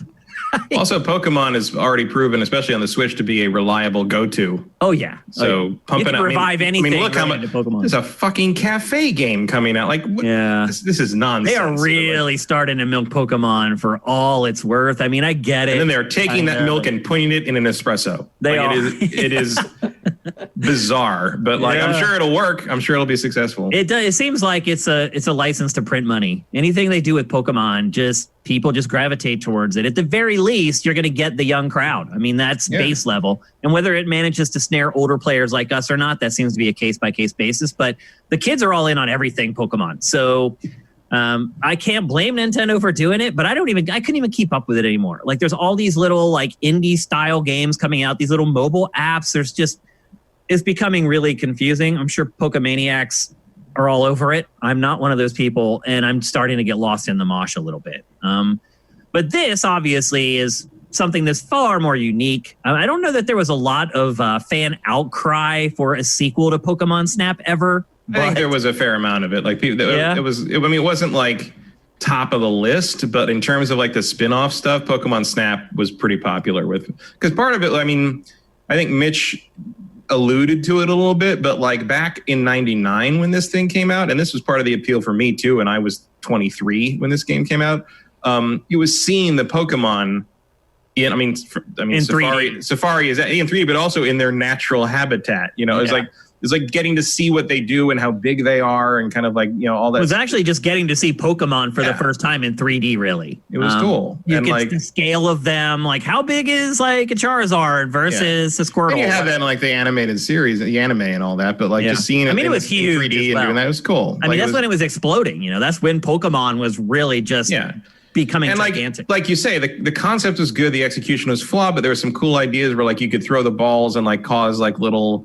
events to happen and evolve them, so you get a picture of the evolved form and like all that stuff. And like if they take those, you know, clearly there's a lot more you can do with the tech, and there's a lot more Pokemon now, endless numbers of Pokemon. Like you could make some really cool stuff with modern tech on this idea. Like I think there's a lot of potential here. It's also, if I think about it, maybe really kind of the spiritual successor to this game was like Pokemon Go. Yeah, because a little bit. You're basically hunting for Pokemon. Instead of it being in a world that Nintendo built out of polygons, you're doing it with augmented reality in the real world. But it's kind of the same concept. So maybe that was the stopgap for Nintendo until they got a proper sequel done. It's not coming till 2021. How excited are you for this, Matt? I'm like moderately excited. Like I like the first one, and I like the concept, like you say. So as long as it's not some kind of horrible mess, like I'm in. Like I'll do it. I give it like a 6 out of 10 excitement level, maybe. Mitch, I'm guessing you're a little higher. Yeah, I'll give it a 7. You know, and I think if this is successful, I wouldn't be surprised if, you know, kind of the trio when back then in '99 was the handheld, then it was Stadium, and then it was Snap. I wouldn't be surprised if we got another Stadium if this does well. You know, milk the property for all you got, right? I'll be interested to see, too, if they make use of the Switch hardware in any way. The Switch doesn't have a camera on it, but it does have motion controls. Yeah, you can do the gyro controlling the camera. Right. And I'm wondering if you could do like one of these numbers to like take photos or something. I don't know. We'll see. But it is a ways off still. It's not coming until next year, so we have plenty of time. My hype level is at about a 4 out of 10. What really bothers me about the first Pokemon Snap is that literally I finished it in like 3 hours. And I paid full price for it, and I felt really ripped off by the game. So I think I still feel burned 20 years later by that. And so I'm going to withhold judgment on this one a little bit and dial my enthusiasm back. And that lands me at about a 4 out of 10 on the hype scale for Pokemon Snap. The only other thing I would just quickly say is, they've been focusing on, Pokemon Go and kind of creating a pool of Pokemon in a bank you have electronically. So I'm curious if that will tie into it, whether you can like transfer Pokemon from your Go to the actual Safari and take pictures there. That would be interesting if they can tie it in. Yeah, there could be like a photo mode inside Snap. I doubt that they would let them become a part of like they do it with Let's Go single player campaign. Well, they do it with Let's Go. So like it's possible. It's you'd have to, so for every scene, you'd have to animate every Pokemon for every scene if you would do that. It may not be every Pokemon. It's a lot of work. I was going to say, it may not be every Pokemon, because in Let's Go, Pikachu and Eevee, you can't transfer every right. Pokemon from Go in there. You do have to, there's certain kinds. So I wonder if they'll make a pool of them and to say, hey, you can transfer these ones over if you want. This game is also prime for DLC. How easy is it just to add another track to get where you jump on and take more photos? This could be like a game as a service for Nintendo, in all honesty. If they played it that way, I don't think they will, because then Nintendo just doesn't do that. But this game is certainly prime for post-launch support if Nintendo decides that it wants to do it. All right, next up. The only reason that this topic is in here is so that our colleague and friend, great friend, Matt Kyle, can take a victory lap, because he has been telling you for at least 2 years at least, that the next game from Rocksteady was going to be a Suicide Squad game. And this week, it was confirmed by multiple sources that the next game from Rocksteady is a Suicide Squad game. So Matt Kyle, in fact, maybe Mitch, you can go into the audio bank and play a round of applause for Matthew Kyle. We even have one of those. We do. There is an audio bank in the TriCaster, and I believe there is an applause sound effect in there that he can play to congratulate you. You were right on this all along. It's been so funny watching the coverage on all the other websites over the last couple of days, where they're all like in shock that Rocksteady is doing a Suicide Squad game. And if you have been here on Sifted, you knew this a long time ago, years ago, that this was going to happen. Matt, you are 100% on the money. Kudos, congratulations. Take your victory lap, good sir. Thank you. I will say this, judging by the title of this thing that they've registered, which is Suicide Squad Kill the Justice League, it actually sounds more interesting than what I was picturing. It does, yeah. It sounds kind of cool. Because a Suicide Squad game in which you have to figure out how to kill each member of the Justice League is actually a pretty neat idea. If you can't figure out how to make like Martian Manhunter or Flash work in their own game, make them an enemy that I have to figure out how to beat. Yeah. That's a pretty cool, that's almost a Batman game in itself. It is. Because that's what Batman does. He comes up with ways to defeat things. Yeah. So yeah, like I'm sure it will be full of microtransactions and all this stuff. Like that title makes me feel, because for a long time I was like, I don't really care, because I don't care about the Suicide Squad property. I don't really either. But like, I care about Rocksteady a lot. I do kind of care about killing the Martian Manhunter. Okay. Like I'm kind of into that. Like I feel like there's some interest. Like I'm sure it won't be, but like it'll be much simpler. But maybe not. Like in my head when you say that title, I picture like Hitman, except I'm trying to assassinate the Justice League, and like that's kind of awesome. I'm sure it won't be that, but like that's a pretty cool idea, right? I don't know how well it would sell. Actually, it might sell pretty well. I don't think the licensors would probably let that happen. As long as Superman looks like the Zack Snyder Superman, I will pay money to hunt him down. How about that? You put that on the box, Warner Brothers. So anyway, Matt was filling you in on this all along. Matt, will you care to share how you knew this for so long? Mostly I had heard little things about how like Montreal was taking the next Batman. After the kind of, because they were working on a Batman, working on you this. don't have Rocksteady to share, by the way, if you Rocksteady didn't want to. But here's the thing: I didn't have any kind of concrete inside info or anything like that. It just sounded from like chatter I heard that like they basically switched projects, and I knew there was no way a Suicide Squad game wasn't going to happen. Like a Suicide Squad game had to happen for two main reasons. First, they teased it too much. Arkham Origins and Blackgate both tease a Suicide Squad game. So it's coming. Second, of all the properties of the DC Cinematic Universe, or DC Extended Universe, whatever you want to call it, all these horrible, horrible movies they keep making, the only thing to get any cultural traction was Suicide Squad. That's true. It's a terrible movie, and I hate their depiction of Harley Quinn. I do too. But that that Halloween, everyone was dressed as Harley Quinn. Like that Harley Quinn penetrated the zeitgeist of the pop culture world in a way that nothing else in the DC movie canon did since the Nolan movies. So they are going to capitalize on Suicide Squad and Harley Quinn specifically until they come up with another thing that works as well. And they still haven't all these years later. So the Suicide Squad game had to be on. And if you're going to place that much emphasis on how important Suicide Squad is to the brand of DC stuff, I think you give it to Rocksteady because they figured Batman out. Hey, and if they can figure Batman out, they can figure this out. Jam Rain's asking a question, and we're going to answer it in the middle of the show because he hooks up our subscribers with subs like every single week. So we're going to interrupt to answer his question. How will the potential sale of WB impact these games, or will it? That is a really, really good question. A scary question, I think. And I don't think anybody knows yet. Yeah. I don't even think Warner Brothers knows yet. Because clearly the $4 billion asking price for the Warner Brothers Interactive that AOL, who is it exactly? The parent company? AT&T.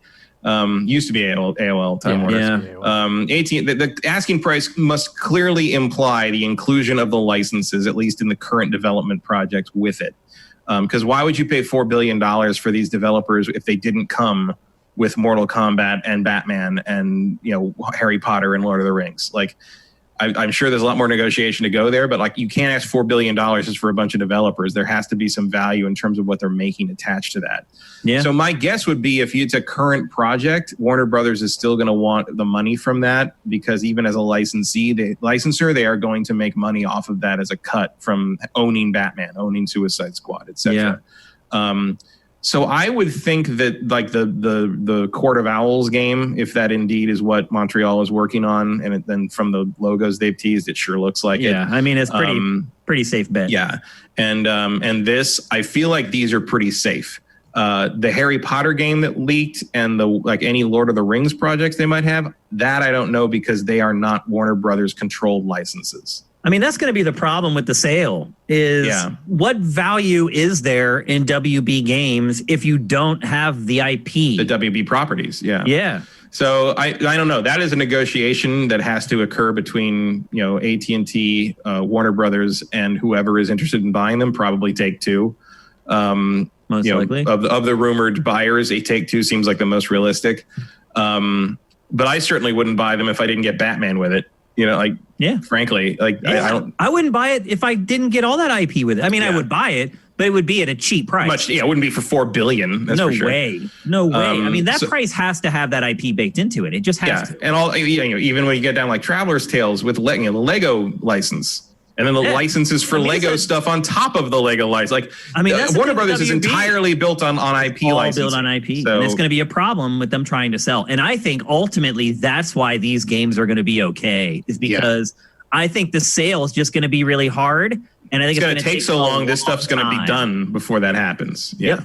Exactly. So I think though those games will be okay, but the rest of it's just totally up in the air. Yeah, I think anything. You never know, but it feels like anything that's like slated to come out in the next year is probably going to come out. Yep. But that's a really good question and something to keep your eye on if you're interested at all in kind of business side of things, because it's a bizarre move. It's gonna be so complicated. There must be like some there must be some patent and trademark and IP law firms out there just drooling over the opportunity to work on this transaction, because especially when you see $4 billion and you get like a percentage of the sale. And I mean the contracts for this are gonna be the size of a room. Like I would love to be a fly on the wall in some of these meetings, but really something important to ask when it comes to this stuff. But I think we will see these immediate games.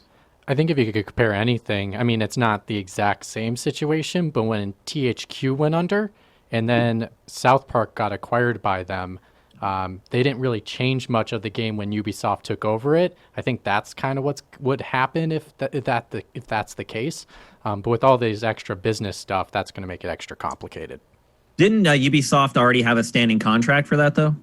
No, not to my knowledge.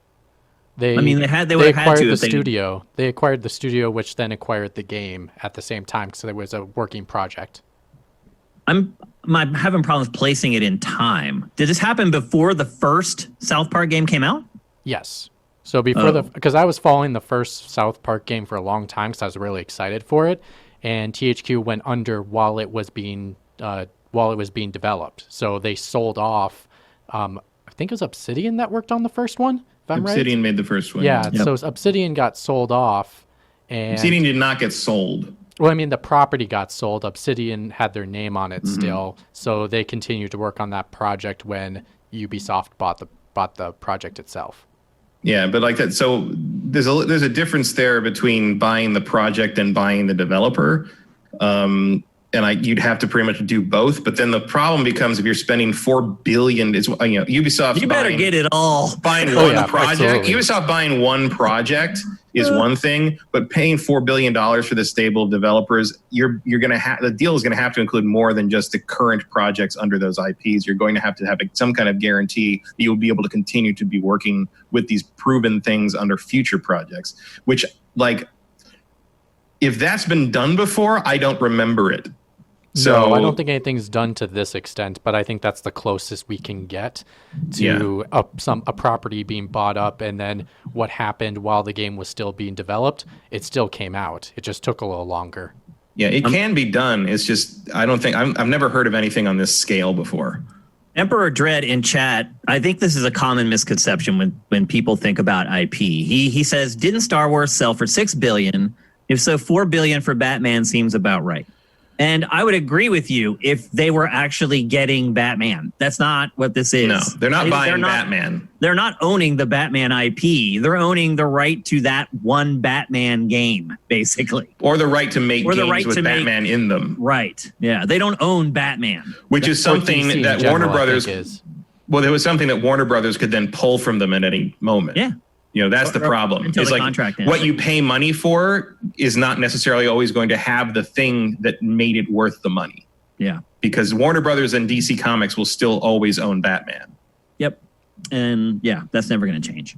So anyway, Matt Kyle. Until Marvel buys them. Congratulations. You absolutely know that could happen. And not too distant. You never know. Yeah. I would not be surprised. Talk about bringing the house down. That would bring the house down. Not. Oh, God. It's inevitable. It's going to happen eventually. One is thriving and the other is struggling. So, and one is really good at something the other one can't seem to get out of its own way trying to do. So I think it'll happen eventually. But anyway, Matt. Which would be sad because DC is not the problem. Warner Brothers is. Yeah, I know. So, I've heard it over and over. If you let some of the DC guys do what Marvel does, form its own production company and make movies based on the properties, produced by people like Kevin Feige who know what makes them good and what makes them work, you could have movies from DC just as good. But Warner Brothers will never do that because they believe that comic book people cannot make movies. Yep. But anyway, congrats to Matt. He was on this a long time ago. If you watch GameFace, you knew about this a long, long time ago. So good job, buddy. What's next? You got to come up with another one, man. I mean, like a long-running thing. Your Star Wars thing's pretty good.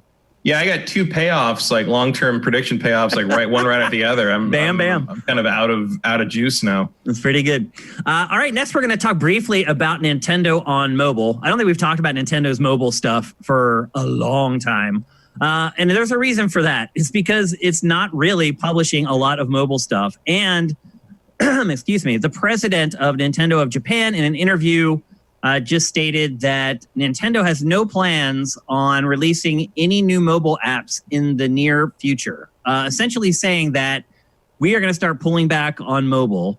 And what was cited was the success of Animal Crossing New Horizons. So if you're Nintendo and you put out Animal Crossing, an app, and it did okay, and then you put out Animal Crossing New Horizons on Switch and it explodes, what does that tell you? I mean, it tells you that maybe you were right in the first place. Remember, Nintendo never wanted to really go into mobile. It was one of these things where people just kept telling them, what are you doing? You should be doing it. Pactor was one of them. They should be a mobile. They can make so much money, blah, blah, blah. I feel like this was Nintendo saying, okay, maybe everyone else is right for once. And it turns out that they weren't, because Nintendo's mobile games, they haven't done terrible, but they certainly aren't like in the upper echelon of mobile products as far as revenue driving. And if you look at the data from the last 6 months of Nintendo's mobile initiative, all the metrics are going down. Its games are struggling.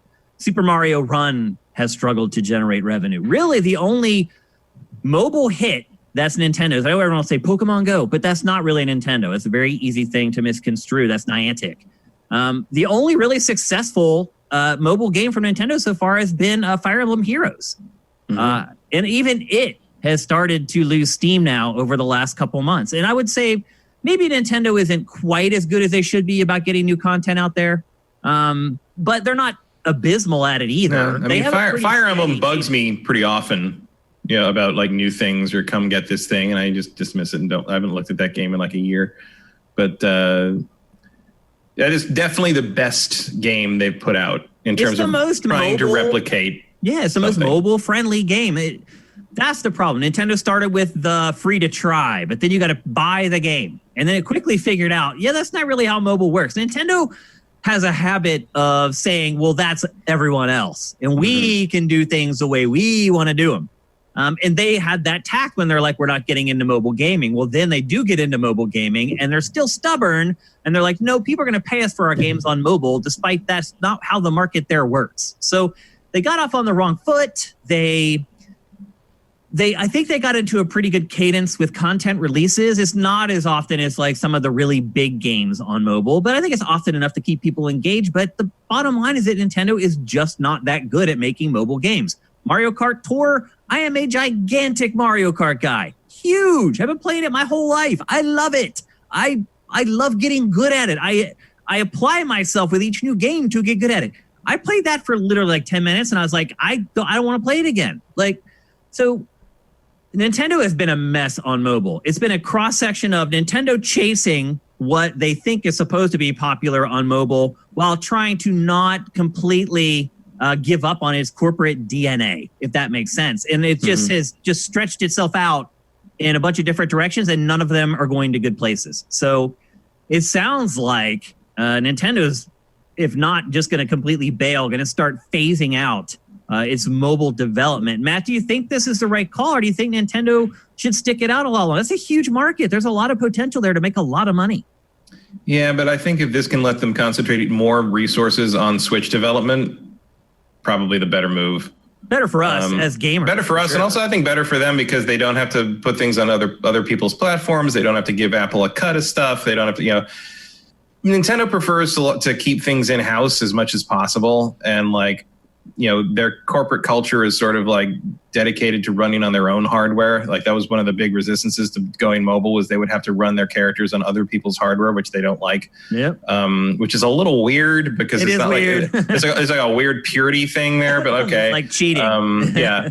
And look, they never quite figured out how much things should cost on the mobile stuff. And I think that's one of the things they've struggled with. The closest they got was Fire Emblem. Although even that, like some of the Fire Emblem special event, like things, their two problems were they gave you too much stuff for free, and then when they wanted to charge you something, it felt just a little too expensive to be an impulse purchase. Interesting. At least to me. So I never really spent any money on Fire Emblem, although I engaged with it a lot because they gave me a lot of the characters for free as special events would happen. But I was never quite tempted enough to spend money on like the gacha stuff, the gacha boxes for more characters, because they were just that much more expensive than I was willing to say, okay, fine. And that's a very fine and delicate balance in like the app purchases world.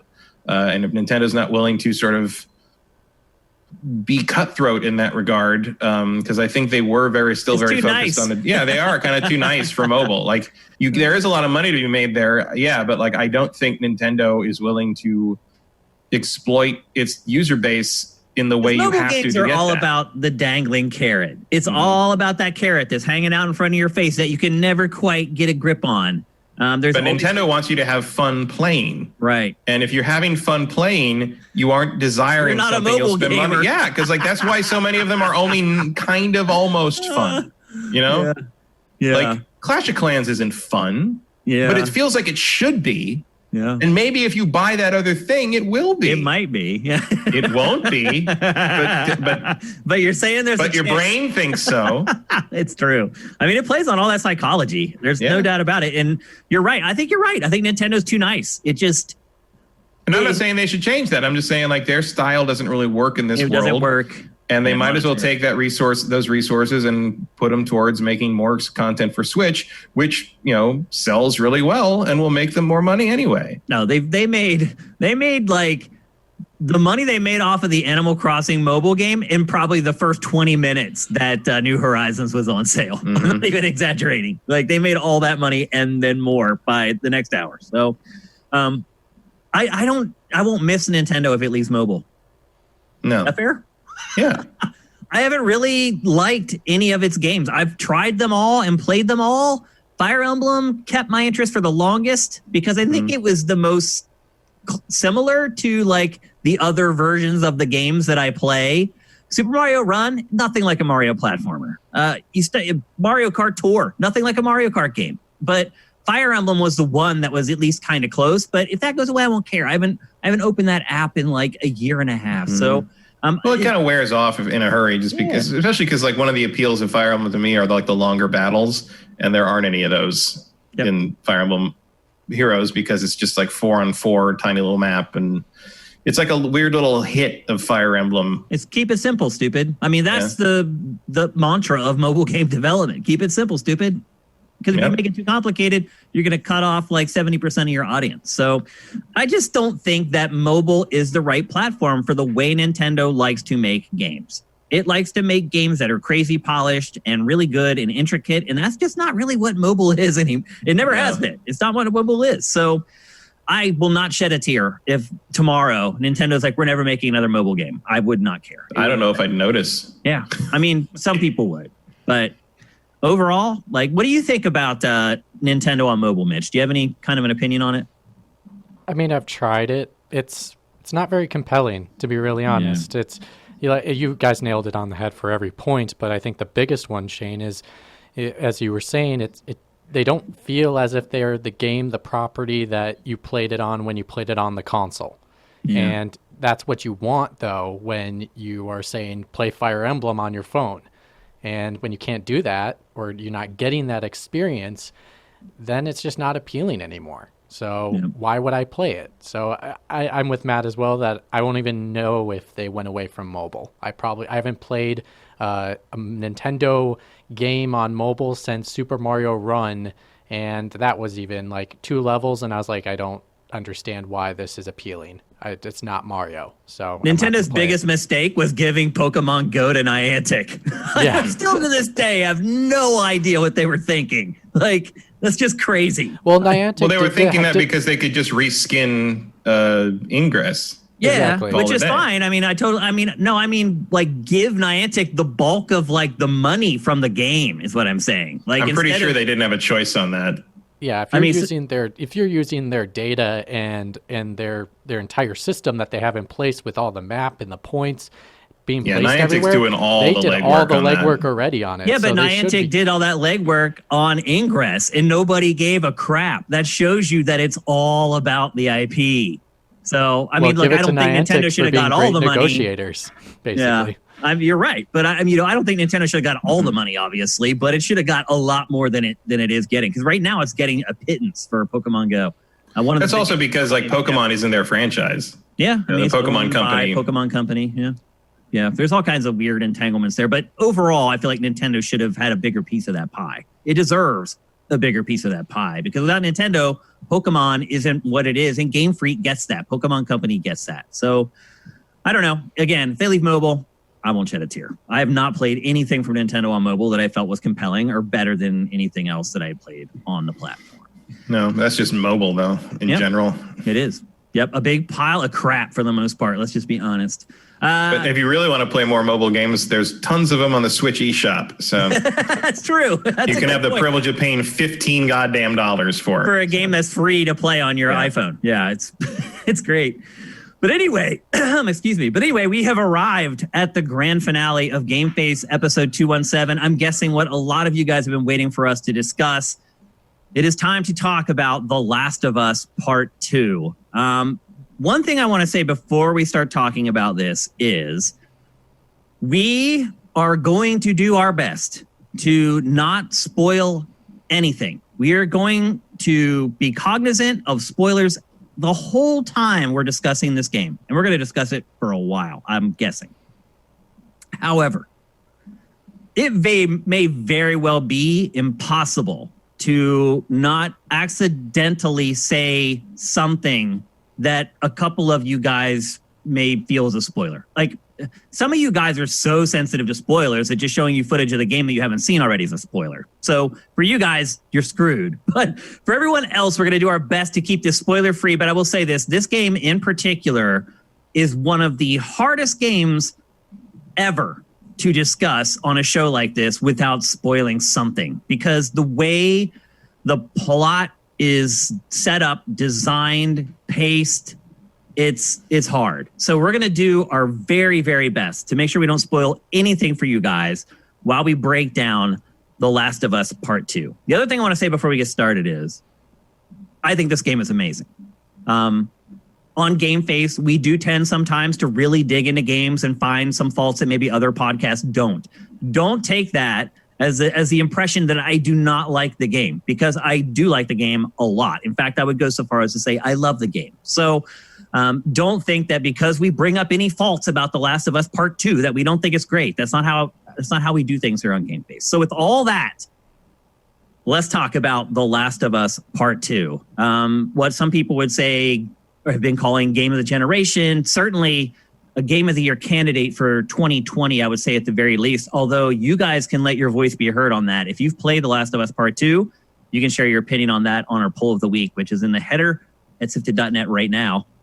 How do I even kick this off? I literally have, I'm not exaggerating, I wish I could show you guys my screen.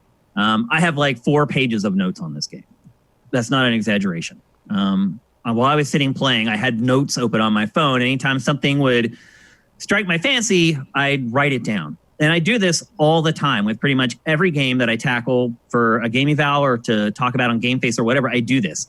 And I would say that most games get a page, and I have almost 4 pages.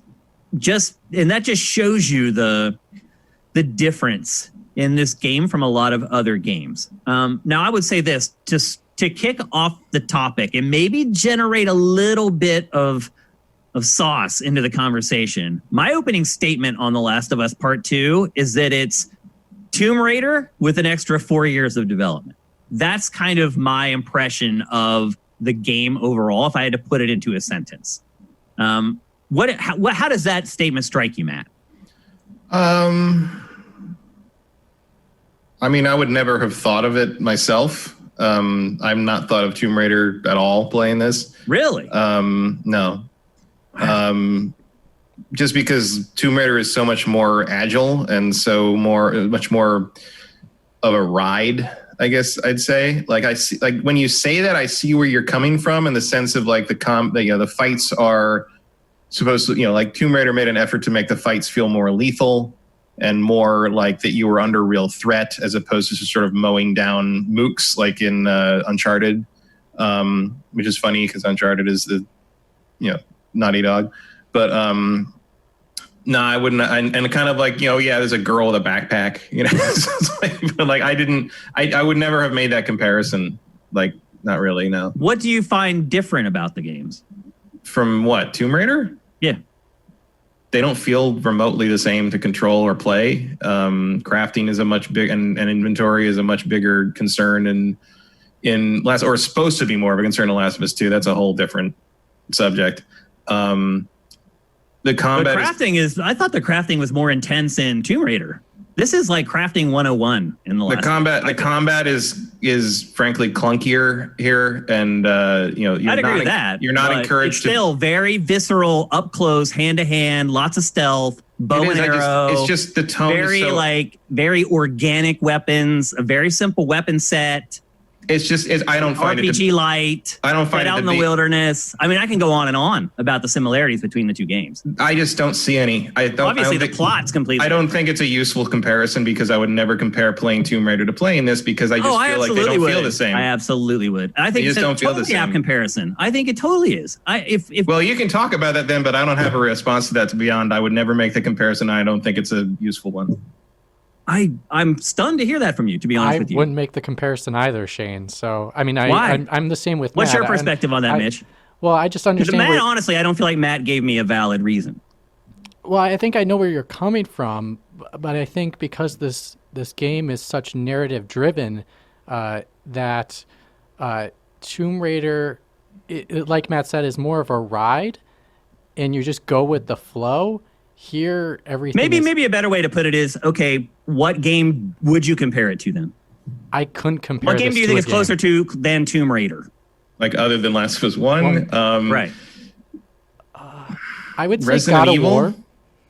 The only Look, I was going to mention RE4 because the enemies look like they're ripped straight out of RE4, but that's pretty much where the comparisons end, I think. I guess, but like I don't find it any less apt than Tomb Raider. Like, it's just more survival. It's more. But can you now allow me that is probably the closest comparison that you're going to come up with? If you're trying to tell people what it's like, it's hard to think of another game that's more like this than Tomb Raider. No. Okay, well then give me one. Like I would just describe it as a survival horror with more visceral combat. It's not an exact like comparison. It's also, I mean, it's sort of like Uncharted with consequences, like in terms of like what they're trying to push on in tonally with the violence and the combat. And like I do think the combat, just because it's Naughty Dog, like I think the combat is most comparable to Uncharted, especially Uncharted 4. Especially with the addition of the dodge to this one, which does make the melee combat work a lot better. Remember, Tomb Raider's got the pickaxe, and it's all the same stuff. It's the dodge and then the strike with the pickaxe. Yeah, but you're making such a surface level comparison there. I just don't see what I'm supposed to get out of you telling me that. I'm just saying that when you're trying to tell someone what a game is like, people ask for comparisons. I personally cannot think of a game more closely to this game than Tomb Raider. And I've been doing it a while, and I can't think of a game that's more close to this game. I've been doing it a while, too, and I don't think you're right. Maybe Red Dead 2. So, Red Dead 2, I mean, I've seen Red Dead 2 compared. I mean, in terms of like kind of presentation and to some degree tone, but this game is so much less of a struggle to play that like I wouldn't say that to someone who was asking for a comparison, just because I wouldn't want them to think that it was as annoying to play as Red Dead can be. If that makes any sense. It's not as annoying, but I definitely feel like there are annoyances in this game similar. There are, but like in Red Dead Redemption 2. There are, but like Red Dead Redemption 2, I am just constantly irritated by how they have done the controls, Yeah. Like we should have prefaced this by how much we've all played. Mitch has finished the game. I've played about 30 hours. According to Mitch, I'm a couple hours away from finishing, and Matt is pretty much right at the middle of the game. Yeah, I'm about halfway through. Like yeah. I felt like I was about halfway through, and then Mitch confirmed that I am about halfway through. So, and there are people in the chat spoiling things that we had decided we were not going to talk about in the show. And that person is Sneaky Solid Snake, who has been doing that on the website the last couple of days as well. So, watch your step there, brah.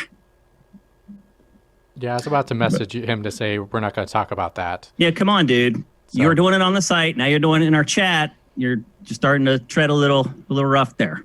Anyway, so we've all played various amounts of it. I'm pretty much done with the game. Again, it's so hard to discuss this game without spoiling. Yeah, a lot of the stuff that clearly we're going to have to do a spoiled. We are. Oh yes. This conversation unfortunately will never do the justice it deserves because it is so spoiler heavy. I mean, if I could put this into words for this game, this is, I think, the best interactive storytelling I have ever experienced in my life. And I think the story would not work if it wasn't interactive. You know, the themes and what they You do a lot of watching. The first, few hours of the game, I felt like I actually controlled it for 15 minutes. Other than doing where they just make you walk along with someone while they talk, which doesn't count. As far as actual combat or totally free controls, the first few hours of the game, there's hardly any. Yeah, but I didn't notice a ton of that because I was too impressed by what Jackson looked like. Yeah, walking through the town in almost any other game, I'd be like, let me get on with it. But in this, I'm just like, how did the first 30 minutes of this game is just Naughty Dog showing off? Yeah, it's gorgeous. There's look at this vista, look at this field, look at this town. Look at the snow, how it piles up around your legs. Look at these facial expressions. Look how you can look through the windows of things and see inside houses. You know, there's a scene early on where you're inside a house doing stuff. And at one point I passed by a window and there's just people walking back and forth and people riding horses down the street and they don't need to be there. It's just, that's how complete the realization of the world is. And so that's early on, the game development is my thing on that is you're right, but it didn't bother me. But I do wonder how I'd feel if I played it again. And was had to sit through the cutscenes. Had to sit through it again, knowing what happens, and how will I feel about that? I don't know. I will have to find that out later. So to kind of answer your question, Matt, right now I started a second playthrough. I'm about 3 hours. Of course into you did. That. Yeah, I mean, I literally just started it this morning because I kind of wanted to refresh my memory a bit on things. And after Mitch is a machine. Yeah, I remember I remember being young. I know, but it's not even just the amount of time. It's the psychological part of this game. And we'll get to it. Yeah. I have no interest in playing this game immediately after it's done. I'll be glad to say goodbye to it for a while. I did not play it for a couple days, so I finished it on Sunday. I'm talking about months, dude. No, but I know, I get you, and I will say I had to sit down and really think, I'm still emotionally, I'm still rattled from everything that has taken place, all the themes and the message that the story has given in front of you. And what is the message actually? I want to talk about that because I can't. Because everybody seems to think that the message is violence is bad. I have no idea where that's coming from. You win in this game if you use violence. That's the only way you win is if you use violence. These people.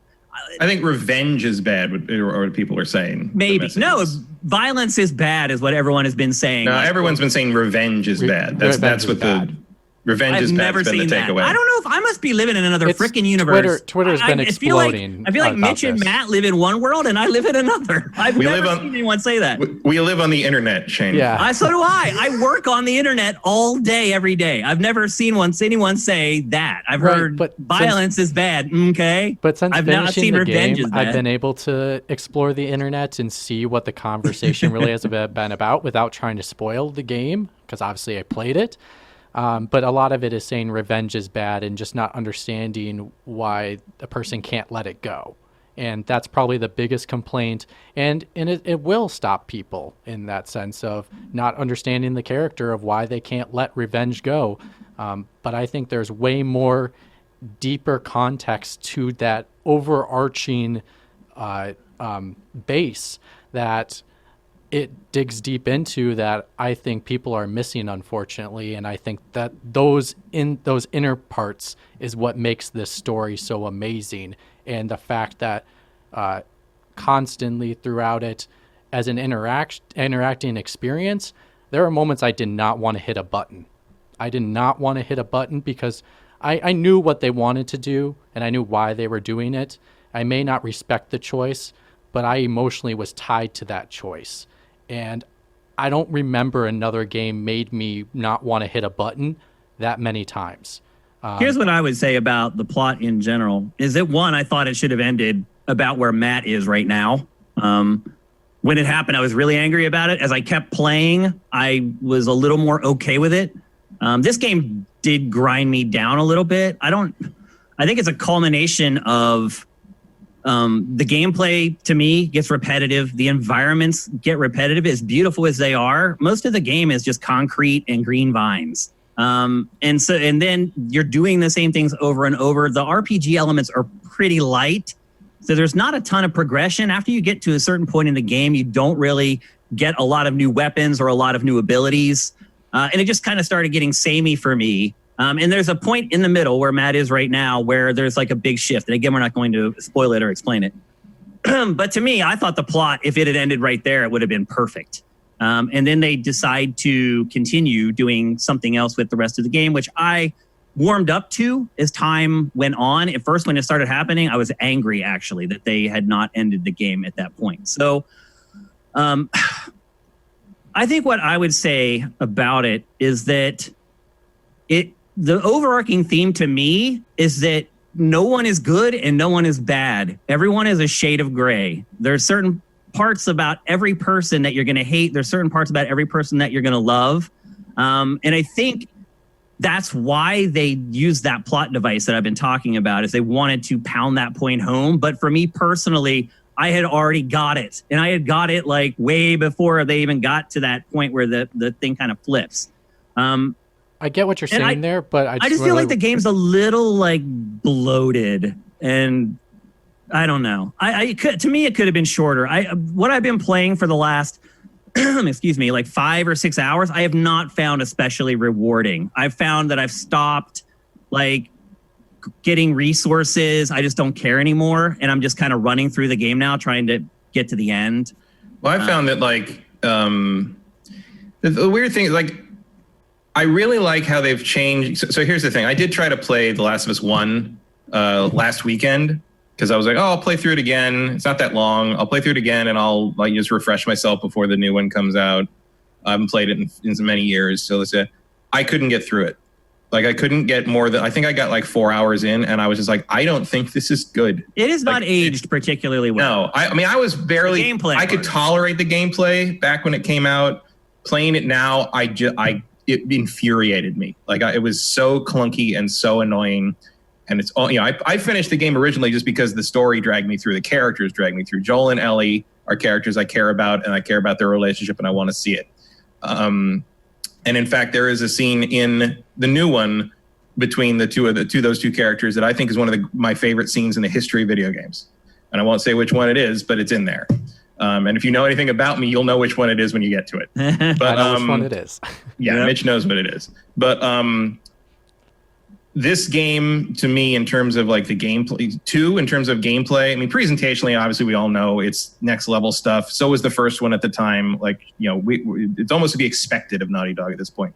The gameplay in this game, this might be one of the most improved sequels ever. Yeah, I'd agree with that. I would agree 100%. Yep. Like, I don't disagree with you that I'm starting to get tired of sneaking through the same group of clickers over and over again here.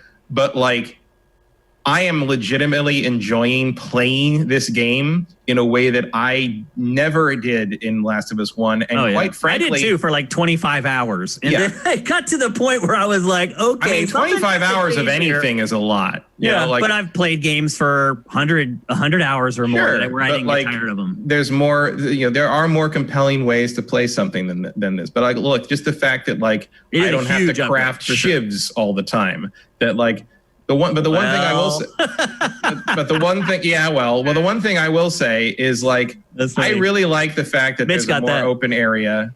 I know more about what happens in this game than I think you think I do. Oh, okay. Because I don't care about spoilers. But, did you go read all the spoiler stuff, Matt? No, but I've seen some stuff, and I can put 2 and 2 together. I can figure out Suicide Squad's being made 2 years ago. I can figure that out. But like the thing is like, I really like that they've kind of opened it up, and like, it's still pretty linear. It was really linear. If there was one of my, and they kind of trick you early on with an open area, and then that never really happens again. Yeah. And for hours and hours and hours. But like, I do like that you can just sort of like, even though you're on a linear path, you can sort of, if you see a building that has like an opening in it, you can sort of go over and, let's go through here and explore and see some stuff. You'll find a note that's incredibly depressing. You'll throw a brick through a window. You'll pick up some ammo. It's a mechanic. It's something very, so very established. That like opens up the entire world that you're like, wow, why did this not happen in the first game? Yeah, I kind of like that. It's the first time to go inside environments. It's an actual. No, you couldn't throw bricks through windows to open up things and stuff like that. It's such an obvious. It addresses that whole thing where you're like, why don't you just smash the door kind of thing? Exactly. In games like that, where you're like, why? Like, or in Resident Evil, it's like, climb over the desk, you dipshit. It's just like, I can't go through here. There's stuff like that in this game too. There is some, but like there's walls you should be able to climb, or fences you should be able to climb, but you can't. They won't let you because they don't want you to. I mean, in a lot of ways, it still is kind of an older game. It is the most linear game I have played in a long time. There's no getting lost in this game. You can get lost. I think after this blizzard at the beginning, I never got lost in this game again. I don't even know how it's possible. I did get lost one time in Seattle. I mean, that's all I can say. When Matt was talking about exploring around and finding things, I wasn't 100% sure if I was going in the right direction.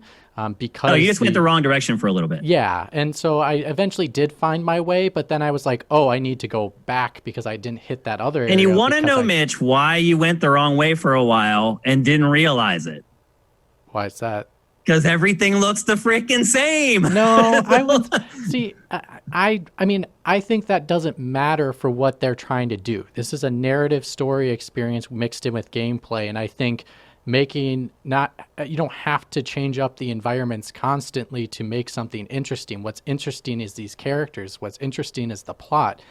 What's interesting is the interaction and understanding. Yeah, I think for most people that their mileage is going to vary on that, because not everyone plays games just for the story. Not everyone plays games just for the gameplay. I think so too, but I think they do change up the environments enough in regards to when you're actually doing the gameplay, and which I think the thing that makes this game so much better is the fact that these spaces are so wide open compared to The Last of Us Part 1. Well, I'll put it to you this way. It got to the point, and I'm not completely finished. I'm pretty much done with the game. It's to the point now where, like, when I go into a building, I'm like, ugh. Like, I like being outside where you can actually see more than, like, 30 feet away. But after you get past, like, the first act, the bulk of this game takes place inside in a dark concrete building with like slime on the walls and like vines growing on it. I mean, that's just the truth. The bulk of the game takes place in environments like that where you have to use your flashlight to see. I would say it's mixed. It's a good mix. I would disagree 100%. I think it's inside way more than outside. No, I think it's about the same. I think they do a good mix in regards to, it may be dark outside, and so it may feel like you're inside because it's night, but it's a good mix of inside and outside. I haven't felt much like it's too much inside so far, but obviously that's because you played the beginning. That's all out in the blizzard and you're outside for like 3 hours straight. But I'm also 15 hours into the game. It's not like I haven't spent hours and hours in Seattle at this point either. But like, I like the fact that I can go off to one side, see an open building, go in, explore the thing, maybe solve a safe combination puzzle or two, and come out with some more equipment. Although part of my problem is, and this might just be the problem of playing on normal difficulty, like I feel like I can't carry enough stuff. Yeah. Or at the very least, I'm not forced to use things often enough that I need to continually craft new things and replenish my supply of things. It's like there's times when I'm like, yay, I got hurt. I can use a med kit and then craft a new med kit, which means I can pick up alcohol and rags again. Because the reward. I'll start using med kits if I only lost like a pixel of my health. Yeah, like the reward for and I'm like, I might as well use one and pick it up.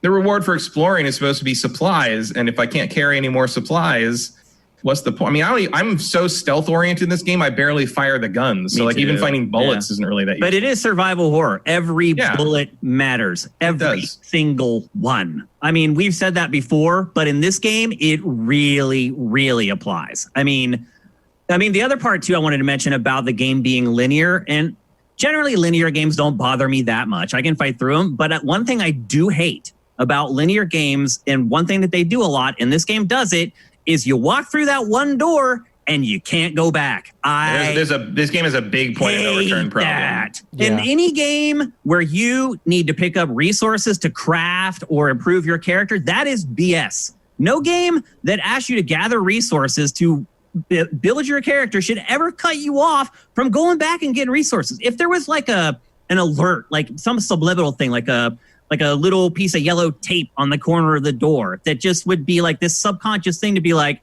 you open that door, you can't go back. That'd be cool. That'd be good enough for me. As long as I knew before I walked through that door, there was no point of return, that's fine. But you don't in this game, and it happens all the time. I'm like, crap, there's that safe backup. Too late now. Like, wait, you didn't notice that? Like, most of the time, it's usually a really small space, and it's a door. And so the door is always going to shut behind you. So if you see that it's a door and it's a tight cornered space that you have to shimmy yourself through, then the door is going to close behind you. Like that's what I figured out. There are doors that you have to like force open. That right, once you get through, they close behind you. But there are some that you force open and it doesn't shut behind you for good. There's no rhyme or reason to it. There is a rhyme or reason to it. I don't think I've actually gone through a point of no return and not realized it more than once or twice. And I do explore pretty thoroughly, so I don't feel like I've really missed a whole lot. It's not that I feel like I missed things. It's that like. I missed a safe because of it, which is why I'm pissed off. Well, any safe. I went looking for the safe combination because usually you find them on a piece right of paper. Around there. So I see the safe. I'm like, okay, I'm going to go look for the piece of paper to find the safe combination. I walk through the wrong door. Door shuts behind me. Never can get the safe now. Never. Yeah. The other thing I like about the safes is that you can actually hear the correct numbers. Tumble. Yeah. You notice that? Like you just have to figure out which order they're in. That's pretty cool. Yeah. So you can actually safe crack if you're patient enough. That's neat. But like my issue with it is more of an aesthetic thing. I don't feel like I don't think that's never happened. Nothing like that has happened to me in the game so far. But every time I go through a thing that I realize like, oh, the thing closed behind me, it just feels needless. Does that make sense? Why? Like it's so like why can't I? I mean, sometimes if a big story. I mean, I know like a big story event happens, like something collapses, something whatever, and that's kind of part of the action scene. Like okay, but like. When you make the conscious decision to go, if you're just going through a door and like suddenly I can't open that door again, even if it's something as simple as like, well, what if I use up a med kit and I know that there were supplies back there, to crafting supplies back there, I could go back and get that again. But there's never a chance. That's why I get so irritated by exploring things and being too full to pick things up because I know I'm never going to be able to come back and get them again if I need them later because there's probably going to be a cutoff like in the near future. Matt, I'll let you know there is, when you're done with the game, you do have chapter selection, and on top of that, I figured there'd be something like that just for the collectibles. You can break it down by the actual chapter, or you can break it down by the encounter. So on your second playthrough, you should be able to go back if you ever like screwed up. In playing the original way, no, you can't do that, and I think that is an annoying thing for sure. Absolutely. I mean, it's a very minor thing. How do you guys feel about? I'm sorry to interrupt. How do you guys feel about all the? Oh my God, it's so brutal. We're better than this. All that kind of discussion around this game. Are you guys seeing it? Not really. Me either. It's like, have you ever watched a modern horror movie? Yeah, I mean, it is very violent, and like clearly they did a lot of in-depth research and on how someone reacts and looks when you get their stabbed in the throat or whatever, things like that. Yeah. I don't think it's as brutal as what we saw in that E3 demo last year. It doesn't strike me so much. She doesn't strike them. So I mean, there's some tough kills in there, but like, is it beyond what I see in a lot of other like kind of violent games? Not really. I mean, there's more of a moral framework to what they're trying to portray. Like it's not mindless violence, and I do like that they try to put faces on the enemies you're fighting, like. Well, they call their names. They call their names out. They'll be like, when you Alan, kill them. don't die. Like Charlotte's dead and stuff like that. It's really smart to do. So like, they are doing. Yeah, it does work in that regard. I don't feel like it's a shade beyond what we're used to in your average M-rated like detailed game. I mean, just because it looks so good, it can be probably more disturbing. And there's a lot of really great sound work. Oh the voice work when people die. Yeah, it's really. Really? So like I get it. I understand why people are saying like, oh, it's brutal and it's a thing like that. But in terms of like people saying it's like over the line or it's a new frontier, if you've watched I don't really good modern horror movies, it's nothing. I mean, honestly, if you've watched some of the like more extreme horror movies, it really is nothing. Yeah, I mean, I'm not that they're all horror movies, but I've watched enough Gaspar Noé that this is not some kind of like revelation to me in terms of what violence is in media. And to your point, it does all have a purpose. Like even there's one scene, and again, it's so hard to talk about this without spoiling anything, but there's one scene that I am sure that has most of the people up in arms. And I almost feel like they quit when I wanted to quit, because I feel like that the assessment that they're making is based upon that, but then it's all eventually borne out. Like I really don't get where this is coming from at all. And again, I am a big horror fan. I have watched some of the most extreme horror movies in the world. I might be a little more desensitized than the average person, but I mean, on a scale on Shane's scale, this is at like a 6.5 or a 7. So I don't know. I felt like that was all overblown. I don't know if some of it was, just people being like, hey, it's a new angle. It's a different angle that I can take with my review from what everyone else is writing. Also, I mean, people have different tolerances for things like that. People have different thresholds, and that's fine. I think you and I have watched a lot of violent media in our lives and aren't particularly, and also, to some degree have seen violence in real life, and like there's a distinct difference. Well, that is another thing. I lived in Philly for 7 years and saw some crazy stuff with my own 2 eyes, real stuff. So that you're right. I mean, I am like I said, I am desensitized more than the average person, but I'm also have a pretty accurate gore scale. And this one's not, I don't know. I guess I was expecting something a lot different based upon. No, I mean, I think there's some anatomical accuracy in here. I certainly think I would understand someone being more put off by the violence in this than say like the fatalities in Mortal Kombat, because Mortal Kombat, while also very over the top and very anatomically nuanced, let's say, the Mortal Kombat fatalities are comic books. They're cartoons basically. This is more, they definitely put a lot of effort in Last of Us Part 2 to make you feel like even when you're taking out some random WLF soldier, they just put a lot of effort in making you feel like you are ending a life. Yeah. And for sure, that is an effective tool to kind of. The other thing about it too, there's also because there's a great photo mode in this game. Yeah, they put a photo mode where you just pause the game and go to photo mode and do whatever you want. And one of the things I would say, if you haven't done it, next time you stealth kill someone, particularly with Ellie, pause the game during the kill and go into photo mode and look at Ellie's face. No, I have. I already have. Yeah. It's amazing. Terrifying. It's amazing. And one of the things I really like in this game, in terms of like presentation and narrative theming, is there's a big theme. Without getting specific about it, there's a big theme of these people that are capable of such horrible things, also being capable of creating beautiful things. That's kind of what I was saying. Like everyone's a shade of gray. Yeah. And like the fact that Ellie can do what she does in terms of killing people and on this kind of roaring rampage that is her mission to Seattle, and at the same time can sit down and play a guitar song.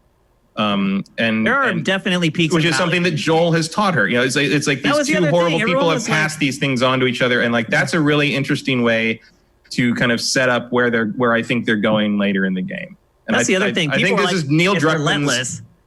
I think this is Neil Druckmann's. Yeah, I think this is Neil Druckmann's strongest storytelling. Oh, yeah. I mean, look, this is probably the best story ever in a video game. I'll just say it. I hate using hyperbole, but that's just the truth. As far as like an adult, mature story where the characters do what they should do, there aren't any moments in this game where you're like, why in the F would they do that? Like you're watching a dumb horror movie where they like go into the dark basement. Like nothing, everything that happens in this game makes sense within the confines of the world that they presented to you, the character types that are involved in each scene, the motion capture on faces in this game, like literally melted my face off. It is the best I've ever seen. Again, I hate hyperbole. I try to never use it, but I'm just being honest. The nuance of the facial expressions in this is mind-blowing. Like, it's stuff I think it may be, and it's better than Red Dead in this regard as well. I think it may be the first game I've ever played where they are able to sell deep, intricate human emotion. Seriously. Oh, no, absolutely. That's why it's so powerful of this story, is because of those humans. And everything makes sense. And, again, there's not some moment where you're like duh. Why would you do that? I will say one thing, Shane, though, I'm happy you're saying that, because I think going on the internet, obviously, since I played the game, so I can read what people have to say. Right. People's biggest complaint about this game, if they have one, is that they don't either like the choice, and so they will never get behind it, so they say it's a terrible story, or they say they don't understand it. And I don't know how you can not understand what they're feeling. They don't want to. Exactly. And I think that's all it is. That's how powerful this story is, that which makes the game powerful, because you are playing as this character. And I will say, though, that as someone who does generally prefer more interactive games, this game did wear me down after a while. I still feel like it should have ended at that one point. I think it would have maybe been one of the best games ever made if it ended at that point, because to me it was just perfect. Like, I'm so happy it didn't, because of what I know. Just gotten to the point where I had started to get a little sick of some of the mechanics, and things weren't like expanding as quickly as I had hoped, and the story looked like it was going to wrap up, and then the carpet was yanked out underneath me. And again, as I played further, I understood more why they did it, and I wasn't as angry about it as I was when it first happened. But still, I do think the game's a little bloated. But, if you're someone who doesn't have a lot of money and you're spending $60 for a game, you're not going to complain about that. So, no, not at all. I do want to say one thing about the sound, though. I have a complaint about the sound, actually. No, I think the performances, I think the sound design's really well. But if you're not playing this on headphones, it's really hard to play, because it is. I played almost the whole thing with headphones, and it's amazing when you play with headphones. Absolutely, and I would recommend you play with headphones. But the issue is that it is so quiet constantly, even the talking during the game. I love that there's nothing, and it's just the voices. I have a note here that says much silence, so awesome. I get it, Shane. I totally get it, and I agree with you on that. When in headphones, it works really well, but when you're on trying to do this on a TV, the gunfire ramps up your TV's volume beyond belief, to the point where I had to pause the game multiple times, to the point where, because I have to capture B-roll, and I can't do B-roll on my headphones. I have to do it while playing it on the television. But that could just be your surround sound setup. I don't have a surround. It's just a TV. It's just the regular TV setup. I went into all the settings. I checked everything. But once gunfire... I'm just telling you, I haven't had that problem. Well, I get it. But once I had the firing of shots or explosions, literally the sound decibel-wise blew up. It is so their stereo mix is bad, is what you're saying. Exactly. I don't think so. I think that sounds more of a dynamic range problem. Which this sounds great. They have very so I have not used headphones on this, because I don't play games with headphones. I have a very extensive surround sound setup, so I don't have to use headphones. And it sounds great. Sounds no problem. Everything's bouncing around. Sounds great on my system. Everything's around. Yeah. It's amazing. Honestly, it's really good. the only sound issue is that the PlayStation Pro is so loud. The fans, yeah. The fans. This thing turns into a jet engine. This game turns the system into a jet engine. But it's far enough away from me that I really only notice it when I pause it. But I definitely understand if you're sitting closer to the TV and maybe don't have as good a headphones even if the sound mix wasn't so designed for headphones, just so you don't have to listen to your damn fans scream at you for the entire game. It is possible that the dynamic range is off, because sometimes I think they don't test these things on on a toaster, as you would say. That was always one of the things on some of the better sound mixers I know. They do the sound mix, they do the surround mix, they do the big thing, they do all this stuff, and then one of their tests is they play it on a mono CRT. Yeah, you have to. It's just when you make an album, you play it through an 8-track player to see if it sounds good, or on a cassette. You have to play. But I do know game sound people who complain that they don't have the option to do that, because you build this super high tech sound studio in your dev studio, and then you never think to put the lo-fi option in for testing. Yeah. I just know on my system it sounds freaking amazing. No, it sounds great. I haven't had a problem with gunshots are loud. They are loud. It scared the living crap out of my wife because of what Mitch says. it'll be really quiet. Like I love how some of the cutscenes have no background audio at all. It's literally just their voices. Like games never do that anymore. Like you'll hear at least like a bird chirping or something, but the cutscenes that happen inside, it's like dead silence. And what'll happen is like I'll be playing, the game's really quiet for a really, really long time because there'll be a cutscene going on. I'll open the door, like a clicker or something will come right at me, and I'll fire that shotgun once and just go boom. It just lights up the whole living room. It has been, my wife, by the way, has sat and watched me play pretty much this whole game, and she loves it. She would never play it. She would never touch it, and she hates a lot of the violence in it, but she loves it. Like she started asking me, like she would go to bed and I would keep playing, and she'd be like, so what happened? Like after I went to bed, like that just shows you that the storytelling in this game really is another level. I've not seen my wife respond to a game like that literally in probably like 5 years. I'm not exaggerating. And she watches me play almost all of them, and she just tunes them out. Not this one. Like she started like laughing at the jokes and like started asking me questions about, so who's that? And like, how do they relate to this? She's never done that before. And I think that's a testament to the story, the writing, the voice acting, the facial animation, all of it. It just all congeals together to make it awesome. I don't know how else to put it. It really is that good is what I'm getting at. It really is The Last of Us. But again, like I have a list of stuff here, like, you know, issues that I have with like the gameplay. Like the one thing I would say is that was surprising to me is that this game is like kind of just a grind. It just kind of stays at this one level with kind of little blips and spikes here and there. It's a Naughty Dog game, but there really aren't any like crazy set piece moments. There's really only like one or two like legitimate boss fights. Like they try to make boss fights out of, hey, here's this new enemy, fight just one of them the first time. But there aren't like these crazy over the top bosses that are the size of a house and they're throwing like trees at you. Like it just kind of stays on this even keel, which to me is way out of the ordinary for Naughty Dog. And in all honesty, for video games in general, most games are like spike low, spike low. That's and this what one The just Last kind of of Us has. Part 1 was like, though. Actually, this shirt that I'm wearing right now is a perfect representation of The Last of Us Part 2. Oh. If you can see it. Hold on. Give me 2 seconds. Boom. Okay. Can you see it? The Last of Us Part 2 is a pulsar. Yes, it is. In fact, that's exactly the vibe of playing The Last of Us Part 2. Little blips and dives, but generally staying on the same even line.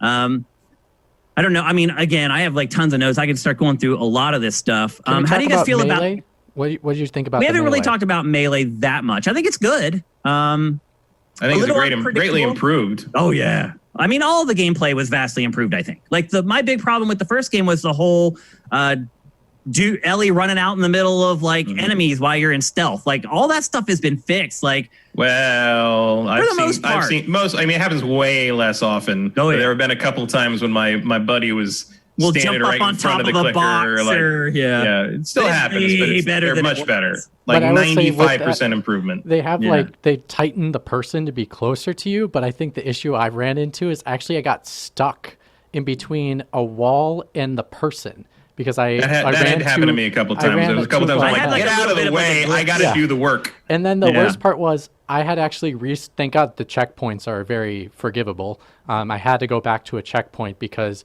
literally it was waiting for me to be in a certain position so the character could move. And so I couldn't jump, I couldn't crawl out of the way, but yeah, I do like the companion. When you do have one, it is vastly improved compared to the next one. And I think the other big thing with having the open environment of wider open is, tight quarters is not this game's bread and butter. And so it gets awkward whenever enemies get close. Exactly. So now you have the space to actually run away and have some good amount of distance to be able to reestablish killing them from farther away instead of being up close and personal. Oh, this game has got my heart racing so many times. Like literally where you like run away and you get behind cover and literally I'll be like, holy crap, my heart feels like it's about to explode. Like it just happened over and over and over in this game. They do a very good job of terrifying me. And Mitch is right. It takes a little while, at least it did for me, to understand that you should run away. That it's not like this coward tactic or you're like breaking the game. The game is designed for you to run away because the enemies never lose track of you. And that is a little goofy, I'll admit, because there are times where you'll fight like a human enemy, like 150 yards away. You'll run away, you'll go through like 5 corridors and then hide behind a box and they'll walk straight to you. So there are some contrivances. I would say they don't walk straight to you. I think they get in the vicinity of where you're around, and then if you don't, like, if you're not constantly moving, I've seen enemies definitely track me down. I've not seen one that has actually like found my exact location. That shouldn't have been able to track me down. I've seen one like go to the room next door to me, but not in the exact room I was in. I have seen it many times. I haven't had that problem. They're pretty realistic about. They know the sound came from a certain area, but like I have shot a guy like in a room and then gone to the next room and hid behind the door, and like my plan being like, if they come in this room, I'm just gonna like grab the guy and grab the guy, hold him hostage, shoot the others, stab him in the neck. And they looked around and they never opened the door. Once they get dogs, it becomes a whole different ball game. Yep. But I felt like they played the zombies don't play fair. The zombies know where you are like instantly for some reason, for sure, unless you run away far enough. And then the clickers. I've had problems with like clickers. Like I'm literally crouched, haven't moved, and they just run right at me. It's like I didn't make a sound, and they, for whatever reason, I did have that happen last night. When I was hiding from a clicker behind like a little like table, and like it just turned and saw me. Yeah, and like it just saw me, and I was like, they don't have eyes, right? I'm like, is it because I was like behind a table? Because the table wasn't solid. It was I was behind a table. It's open, like you could see me if you looked at the table, but the clickers don't have eyes, so they shouldn't be able to see. And you can approach a clicker stealthily from the front, because they can't see you. Yeah, you should be able to walk and right up. It just looked right at me. I know it's happened to me a bunch of times. Did it do its like liquor? Did it do its like call? Because like if you're standing near it while it does its echo sound. No, I know how clickers work. I know how clickers work. I've played the game a long time. Yeah, they do their big scream to bounce sound off. Yeah, they do echolocation, but this one just like looked right at me, and I thought I was safe because they can't see me. But that's the only time that's happened. But like, 95% of the time it works fine. And I feel like it plays more or less fair with things. And I felt like that wasn't necessarily true of the first game. Like the first game felt very frustrating. The other thing, as Mitch says, like the checkpointing is extremely generous. You pretty much checkpoints every single time you kill something. Like if you can always jump back to the last time before you screwed up, and if you want to restart the whole encounter, that's like I've never lost more than like a minute of games. It literally takes like 2 seconds to reload too, which is nice. That is also really good. The initial load is really long, but once the initial load happens, like there's hardly any loading in the rest of the game. As far as like going from room to room and stuff like that. So I will say the difficulty does ramp up near the later half of the game. I'm already there. But I will say, a testament to the game is I was able to, in 2 certain encounters near the end, where there's probably 20 guys, maybe more than that, I was somehow able to get by them, and I had such satisfaction in it that. You mean you stealth past them? Yeah, without stealth them past them. And I was surprised I was able to do so. Like I tried a crazy strategy and it ended up working. But it's just a testament to the game as a stealth game compared to the last one, where I don't think I would have been able to get past them. No, definitely not. This one a very different is definitely thing. A way better stealth game in every way possible. I have run into a couple things where like there were 20 or so WLF guys running around. And I got to one of those a couple days ago, and I killed every single one of them. Yeah, you just pick them off on the edges, work to the center. Oh no, I stabbed them all in the neck. Well, yeah. Except the dog. But you go around the edges, you take them off, and then spiral to the center where they all are until you have one left. No, I couldn't do that because they all showed up while I was in the house. They were surrounding me. So I had to kind of lure them in, kill them here, take the dog out, killing a dog with a silenced pistol was like a good way to lure them to a certain place. But no one ever saw me. No one ever knew where I was. Like I killed them all, walked out, and I came out of that thinking like I would never have pulled that off in the first game. Like, they improved this like all this around. This game is a vast improvement on pretty much every front. I can't think of any way this game is worse than the last one. Not at all. Yeah, it's not like the first game was a slouch in a lot of other places. I didn't like the gameplay much, but even here's one of my favorite like little touches in the game, which is just like such a Naughty Dog thing. There's a lot, but like the thing that I still enjoy 15 hours in is when you open a drawer. If there's something in it, you can like hit triangle again to pick it up. And if you let her open the door and put her hand down, she'll just reach in and pick the thing out of the drawer. If you press this triangle button before she's done opening the drawer, she'll just reach into the drawer with her other hand and pick it up completely naturally before the drawer animation's done. Yeah. And it's the most like natural human thing ever, but nobody does that in games. Even the gun crafting. The gun, when you craft the gun and she actually does this little like goofy animation where she's trying to like actually build the new part. Dude, the animation of that is insane. And then how quickly she like buttons everything up and then hits the power strip and off you go. Like it's just the whole game like is just slick like that. There's just detail. And there's little moments where like, putting the backpacks on and off, taking jackets on and all, like things that like we know from like knowing game devs and knowing games forever that like those are just things that are hard to do. No one notices, and they're super easy because no one thinks twice about putting a jacket on in like a movie, but you want a character to do that, you are changing the mesh, and it's a very difficult thing to do, and Naughty Dog just does it periodically in this game. I think just to show they can. That's the 7 years, though, man. I mean, that's what you're seeing, is you're seeing that extra time that they have that other studios don't have to do this stuff, and that's why we love their games and we can't wait for them, and that's also why we won't play another one for like almost another decade. So it's a trade-off, That's why I called it like Tomb Raider with an extra 4 years of development, It's like Tomb Raider takes 3 years. If you gave it another 4 years, you can put crazy stuff like this in the game. That doesn't. Or anything, I'm not trying, really. Yeah, I'm not trying to diminish the skill of Naughty Dog. Obviously, they're very skilled, but Cyberpunk got 8 years. Yeah. I mean, but that's kind of how it works. It's like if you're going to make a game like this, you need at least 5 years. I mean, that's just all there is to it. So, I mean, luckily Naughty Dog's in the position that they can do that because they're owned by Sony. They're a flagship company developer for Sony. They make prestige titles that make Sony's platforms look really good and desirable. So, that's like, I know we talk about how exclusives are not great because they lock things into one thing, but like, and I'm not a fan of like paying third parties money to keep your timed exclusive thing on one platform because it limits things. But like, I really do like the prestige, prestige exclusive title from in-house stuff. And I think Sony does that better. They haven't spent 7 years on this. They started on this a year before the first game came out. Just because they released Uncharted doesn't mean that they weren't working on this and Uncharted at the same time. Yeah, they have 2 teams. Look at Neil Druckmann's tweet the minute the game released. The first thing he said was, "After 7 years, hallelujah." People in the chat. I mean, 7 years includes pre-production and design. It's not like everyone. It's not like everyone was coding for 7 years, but like that all counts. Planning matters. It does. Yep. And this studio, I'm guessing at this point, is probably pretty darn good at it. Finely tuned machine, I would think. And it still takes them 7 years to make a game like this. Was it worth it? That's the question.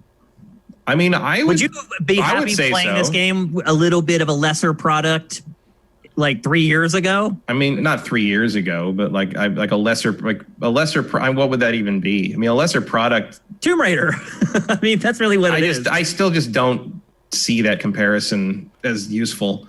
But like just a less polished version of this game is still going to be better than most other games. Right. So was the extra 3 years worth it? Like, I think if you can take that long, sure. Sony, like, I don't know about financial perspective. I guess if you're looking at it, I don't know if Sony looks at a financial perspective of this thing. I mean, it looks like it's selling like crazy. Oh yeah, it's going to sell a lot. Look, was Saturday night. There were 28 people on my PlayStation friends list playing this simultaneously, and I've never seen that many. Mine was 23. I had 23 people playing the same game. That hasn't happened since like Halo 3. Yeah, it does not happen now. When it sells more than Animal Crossing, I mean, during a pandemic, that means something. How do you guys feel about playing this game during these crazy times? Because I do wonder if, like, I was mentioning how the game kind of ground me down after a while, and I'm sure part of it is this crazy environment that we're living in and how kind of depressing things are right now. Do you guys feel like it impacted your play of it at all?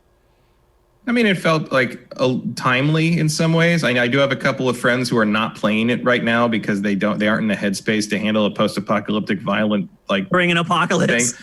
And I get that. Like,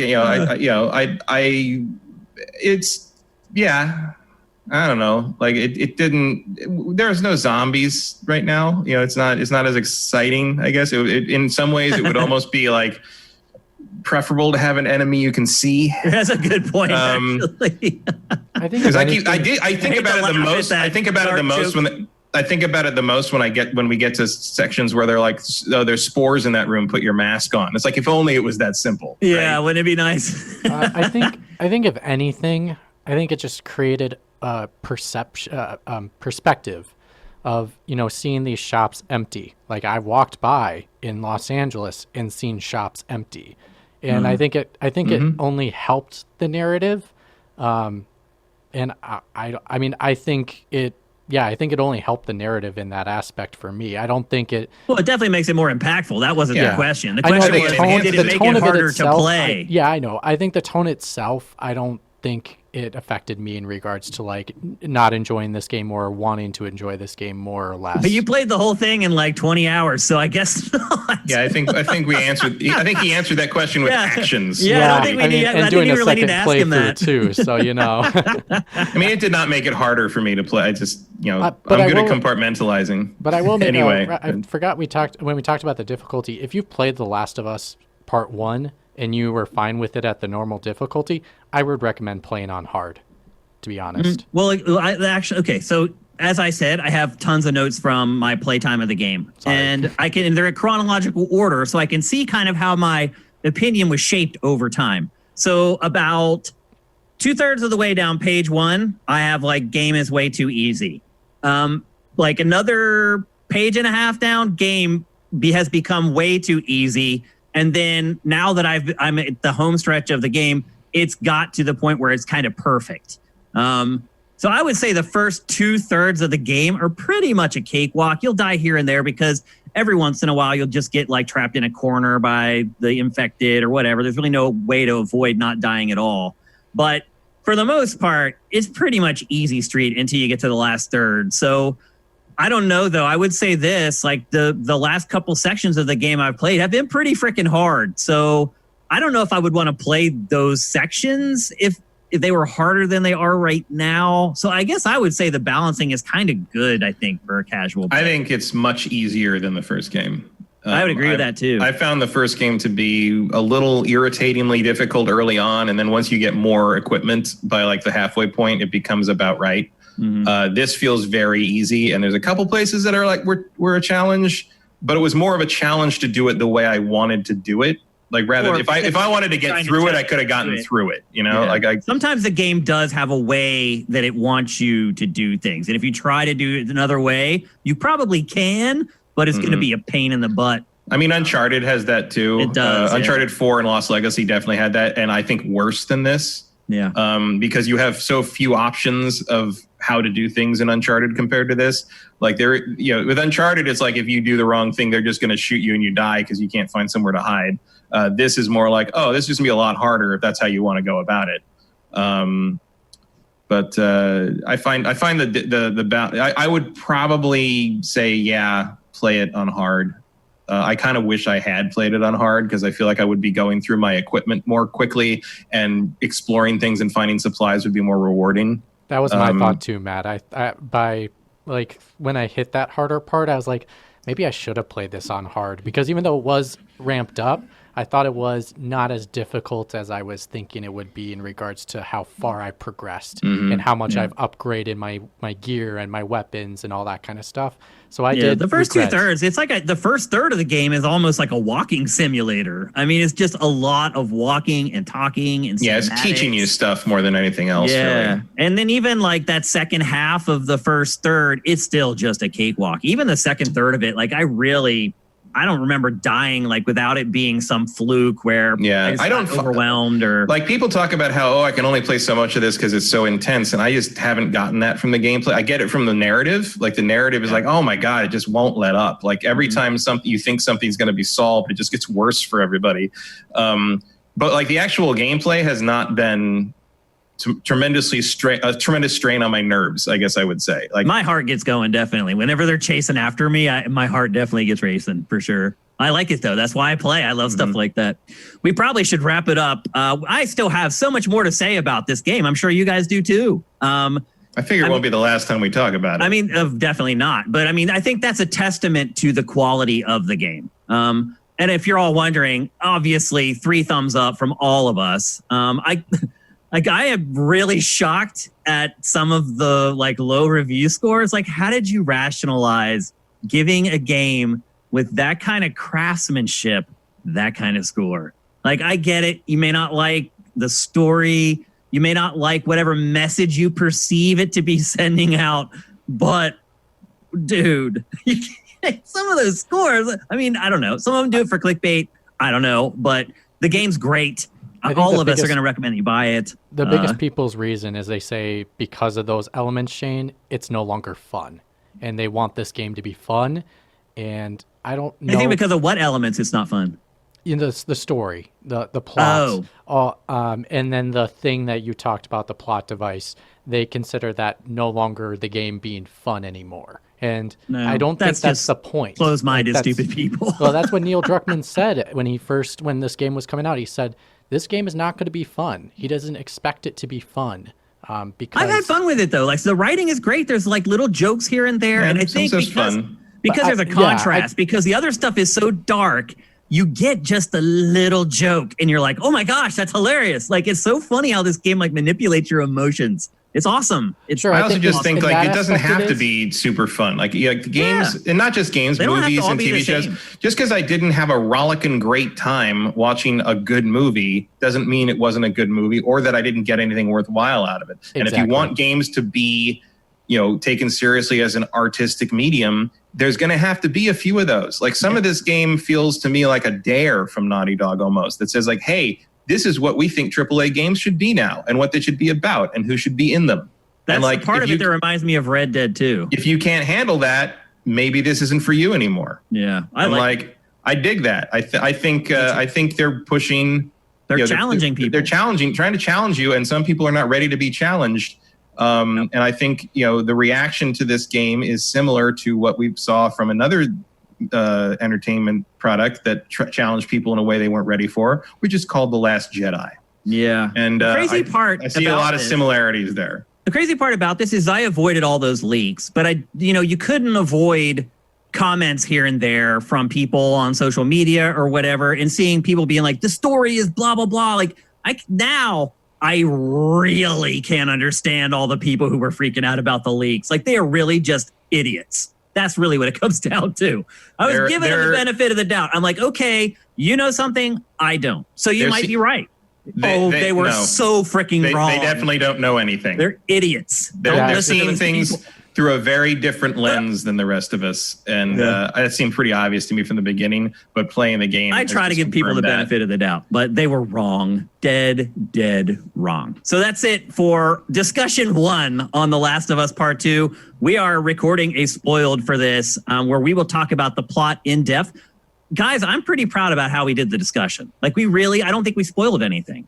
No, I think we did a great job. I don't think so. Yeah, I think we handled it okay. So I hope you guys feel the same way. We were very cognizant of that. We wanted to make sure we took care of you guys discussing this game because we know a lot of you haven't got through it. You may actually have a life and didn't get to plow through the game like we've been doing. So great discussion, guys. And it's time for Q&A. People have already sensed the shift in tone of my voice and have already got the questions into the chat. Here's one from Mark Simpson, UK. The question came up earlier about thoughts on Naughty Dog's embargoes. So if you guys aren't aware, Naughty Dog sent out pre-release code to the biggest outlets and then had a very stringent list of things that they were or were not allowed to discuss. And they were on the extreme end of things. We've been getting these for decades, but Capcom does stuff like that a lot. Yeah, but it was very specific, and they'll be like, "Don't show this scene. Don't show this scene." Normally, Nintendo is one of the only publishers that really does that anymore, but Naughty Dog was kind of heavy-handed with it. So that's what Mark is asking about. I would just say, if you want to review the game a week before it comes out, you're going to jump through the frickin' hoops. If you don't want to jump through the hoops, you put up your review and the embargo breaks. Very simple. I mean, I think the only thing you could counter it with would be, make 2 reviews. One that is pre those things, and then once the game comes out and everybody has it, you can have your actual, I think a couple of publications actually have done this, where they have some sequences with the same writing. Yeah, they call it like their pre-review or review in progress or whatever. Basically, what they're doing with those a lot of times is just being slimy. They're trying to put up their review and get the traffic from the review without actually finishing the game and writing the review. So as an editorial guy, I have issues with some of that stuff that they're doing in that way. But again, it's not your right to be able to put up the review for The Last of Us Part 2 a week before the game comes out. It's just not. It's a privilege that you're being awarded by the publisher. That's all there is to it. So if you don't, and I don't think they're hiding anything. No, it's like that's not. They're not ashamed of the game. They're not trying to trick anyone from. But you know what? That's probably exactly where people went first. Of course it is. That's absolutely where they went. They don't want. What are they hiding? Something that's bad. Yeah. No, it's just they don't want to ruin the experience for the player. Yeah, they want to preserve the experience for people. This is a crazy experience, and you don't want to mess that up for somebody just because a reviewer decided to either mention it or show it on a screen. Like, and you would too if you spent 7 years making something. Right. I think I reached a point where my bullshit filter is so acute that I just can't tolerate it anymore. Anyway, let's get to another question. Commander Fett, do you think the sales of the new Harry Potter game will be impacted by the recent J.K. Rowling controversy? Well, that's a good one too. So, again, Cribno's version of what happened. J.K. Rowling made some comments about trans people that the trans community is not happy with. That's the quickest way to sum it up. And so what has been making those comments for a very long time. Yeah, it's not a new stance for her, really. I mean, I've been keeping an eye on this in part because I have a couple of younger friends who are huge grew up with Harry Potter people, but are also very dedicated to trans rights and that kind of thing. And I agree with them. And one of them is in fact trans, so he is having an extra hard time. But I mean, there's a point at which you have to make that decision. Like, if the creator is a terrible person, can you separate the art from the artist, or are you not okay doing that? And that is something that everybody has to decide for themselves. So far, the people I know have decided I am still going to love Harry Potter. Except I'm going to pretend it came from space. So they're going to separate the art from the artist. They're going to try to separate it because, it'd be like if George Lucas turned out to be horrible. It turned out to be a racist Nazi. Yeah, and and I can't. Can I stop liking Star Wars? Star Wars would be very hard. It's hard. It's like Michael Jackson, right? It's there's the best example. But you can also, I feel like Michael Jackson is a more concentrated idea because his music is still his music. I would argue that while J.K. Rowling has a lot of influence over what happens with Harry Potter has become much bigger than just her. That's true. There's the movies are made by elite armies of people, and the game will be made by an army of different people, and there's so much more to Harry Potter now than just what came out of her head that I think. Especially years from now, if this game even still comes out, because who knows what the sale thing happened, all this stuff. I feel like the majority of fans, adult and younger, will be able to say, I still want to play this, and I don't feel like I am betraying myself by doing that. But you never know. God knows what she's going to do next week. It could get worse and worse. I'm sure that Warner Brothers is having a lot of problems with the idea that she's so closely attached, not just to the game, but to the next Fantastic Beasts movie. Yep. This is going to be an ongoing conversation, both between inside of the fandom and inside the corporate world that doesn't want to have her and her stupid opinions attached to things that they want to appeal to literally everybody. So it's going to be. I think it's too early to tell because that game is years out, but it will definitely be part of the conversation going forward with it. I think it will definitely impact sales, but I don't think it's going to impact them that much. It'll be almost imperceptible, but certainly there are going to be some people who will not buy it because of her stance. Or at least buy it secondhand. Yeah. So I think it'll impact. Another argument for physical media. I think another thing is that people just don't even know. It's we live in this bubble on the internet where we're on Sifted and we're on Twitter and then we're on Facebook and then we're on YouTube. Most people aren't like that. They go on Facebook and that's it. It is an extremely online issue. Yeah. But as it continues to happen, it has been reported more and more in the mainstream press. And I would say the only thing on top of that, Shane, though, would be compared to what you would be saying, J.K. Rowling's fans are my age, and we're connected to the internet. And so the people that are going to buy this game know about this. And so that will be interesting. I don't think it will affect it. If the game's good enough, people are going to buy it. Like if it was a direct game written by J.K. Rowling, that might be more of an issue. Yeah, I think it might sell better if it was written directly by. I hate to admit it, but I think it would sell better if it was written directly by her. I wouldn't agree with that if you've read The Cursed Child. Oh, well, I'm just saying, like, if it's like the next saga of the Harry Potter whatever written by her. I think the bloom is off that rose. Even without her comments about trans people, like Cursed Child and the fact also consider she wrote the screen, or at least has been credited for the screenplays of the Fantastic Beasts movies. And they are not tops. That's true. Yep. Crimes of Grindelwald. Even my hardcore fan friends are sort of like, I liked it because it's Harry Potter, but that's how me and my friends were. That's exactly how we were. Okay, so Sneaky Charlotte Snake was being a jerk on the website and in the chat earlier, trying to spoil stuff for people. But I'm going to bury the hatchet and we're going to answer his question. Where would you rank The Last of Us Part 2 and other first-party PS4 games? We're not going to rank all the PS4 first-party games. That would take like another 2 hours. Maybe just say if it's not the top for you, what is the top? Go, Matt. I don't know. I haven't finished Last of Us Part 2 yet, but no, that's true. I forgot. It's upper echelon. Like kind of the top competition right now would probably be it and God of War and Spider-Man. I would probably give a slight edge to God of War still, but we'll see what I think about Last of Us Part 2 when I'm done with it. At this point, I would say that Last of Us Part 2 is the best thing I've played this year. I realize it might be damning with faint praise because it hasn't been an amazing year. Yeah, so hasn't been a whole lot so far. But like, it's going to be the one to beat. Like, I don't know. Like, I'm looking down the road for sure. Yeah, definitely looking down the road. I'm thinking like, okay, Ghost of Tsushima, Miles Morales, and Cyberpunk do have a shot, but they got their work is cut out for them. Yeah, no doubt. Mitch, what about you? Wrong button. Here we go.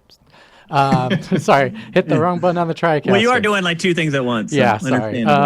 So for me, I think the greatest game ever made was God of War, and the PS4 one. The PS4 one is in my mind the best game ever made and my number one game of all time.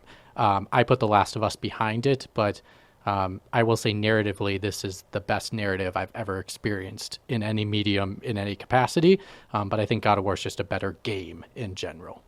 I agree. God of War number one with a bullet. I would rather play Spider-Man over this because, again, I am like a more interactive gameplay focused guy. But I also would agree that it's one of the best gaming stories I've ever experienced. And if you love that part of gaming, it may be your favorite game ever. I'm not exaggerating. It might be your favorite game ever. Also, JM Rain gave more subs out like a while ago. You the man. Go on Rage. Thank you for Twitch Prime. JM Rain, thank you for that. If I missed anyone else who subscribed with Twitch Prime, I'm sorry. Trying to scroll back up, but oh my God, there's so many questions. I just scrolled down. We're not gonna be able to get to all these guys. I'm sorry. I wish we could. Let's see. Here's one from Erebus Jones. Do you think the lack of proper showing of FIFA and Madden in the EA show, hence maybe at it being in the Xbox reveal? Yes, I think that may be possible. That is 100%. Entirely possible, actually. Yeah, that's pretty insightful. Madden's always been with Xbox. I mean, since they did that TV deal, like. I think he's talking more about FIFA though, because we'd already seen Madden. Remember, we said we got 2 trailers of Madden before that one where it was. FIFA has traditionally been very PlayStation focused because PlayStation rules Europe. Yep. But that's possible. Certainly, it would help kind of spice up not spice up because I don't care, but like I feel like we've been saying Microsoft's going to need help in the lineup, and having one more thing that big would be nice. The first real look at FIFA on the Xbox would be a feather in the cap. Here's one from Potty 2. What level of commitment do you think Sony will have for backwards compatibility on PS5? Will there be, with there being relatively few technical hurdles, do you think it'll be able to trade in my PS4 at launch? I don't know about at launch. No, I don't think you'll. But I wouldn't be surprised eventually. We're gonna have to see what this looks like, and they're saying like almost everything will be backwards compatible, and then they will have enhancements for like the top 100 games. I think Sony implied that was at launch, but at the same time, things like that have a tendency to not happen at launch when the chips are down. I do expect that eventually your PS4 will probably be fairly redundant in terms of your library carrying forward to the PS5, but at launch, that seems optimistic. For me, I wouldn't care. I don't look back. I hardly go back and play old games, but I know I am out of the ordinary, and I kind of have to be that way just because of what I do. And I know a lot of other people would be lost if they gave up their PS4 for a PS5. So the games that I would want to go and play back are probably going to be already backwards compatible with PlayStation 5, which is Sony's first party lineup. All the big stuff. And I think also they said they're doing a talk about that next month in July. So we'll know about that pretty soon. Yeah, for me, it's like often things that are only on the system that are smaller or like more obscure. And like a lot of things I'd be worried about would be like things that are licensed, like the Godzilla game that I kind of liked. It's not great, but I liked it. Transformers Devastation. Will that come forward? Because that license has been gone for 3 years now, I think. Probably not. But I think it might. Like, if it's a thing where you can just make it, I don't expect PS5 enhancements on it, but it doesn't mean it can't run on it. It'll be interesting to see how Sony, because it feels like Sony's coming into the backwards compatibility thing a little late. I don't know if they were ready for Microsoft to go in as hard as they did on that, and they're just trying to keep parity. So we'll see what their plan is. But there has been a lot of announcements about things coming out soon that will go to PlayStation 5 with that easy upgrade. So, like that. But like I'm more interested in. It's to the point. I'm just more interested in what happens to the back catalog, the stuff, because the push. That I've said for years that the fact that they're pushing digital libraries so hard on the current systems means you have to be able to carry most of them, if not all of them, forward with you on the next system, because you're left with nothing after that. You're left with Stadia almost after that. If I have to give up a bunch of digital stuff to move forward into the ecosystem of the PlayStation 5, so I think that will be a priority for them, not in the sense that they think that everybody wants to play their old games, but because they want to not have that perception of lost value by buying the new console. Okay, we got to move on. we spent too much time on that one question.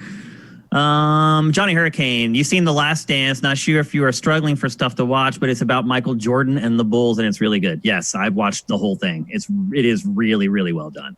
What I was impressed about the most was that Michael Jordan had a hand in producing it and let a lot of stuff that made him look really bad go into it. So he looked like a jerk in a lot of that. But I think he also showed in a lot of cases in life what it takes to be the best. And sometimes it means being a jerk. I mean, that's just the truth. And it feels like maybe he has come to accept that. And he owns it. I mean, Barkley used to tell stories about him being a dick to people for he's been doing it for years. It was kind of an open thing in the league at the time that Michael's a jerk to people. But he's so good. What can you say about it? What are you going to do? But that was I don't even care about basketball, but that series was really amazing. Just like Crunch and Naughty Dog right now. Look at the game that just came out, and it's been under some severe controversy about Crunch. Yep. Okay, one last question, and we're going to take this one because it's about The Last of Us Part 2. And this one may take a little while to answer, but guys, try to keep your responses short because we're already over. From FF8 Master C. I didn't know if I wanted to answer this, but I'm gonna. Thoughts on the drama between Jason Schreier and Jeff Kanata about comparisons between Schindler's List and The Last of Us Part 2. So I am friends with Jeff Kanata, so I'm not exactly an unbiased thing here, but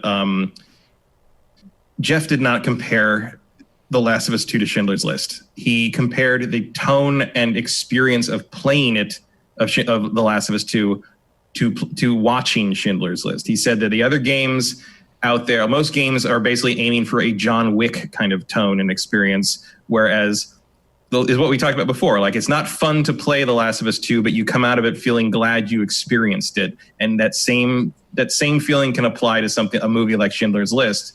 Because I don't think anyone went to Schindler's List and had a rollicking good time at the movies, but you came out of it feeling like you came out of that, as Ebert would say, you came out of that theater feeling like you took more out of that theater than you brought in with you.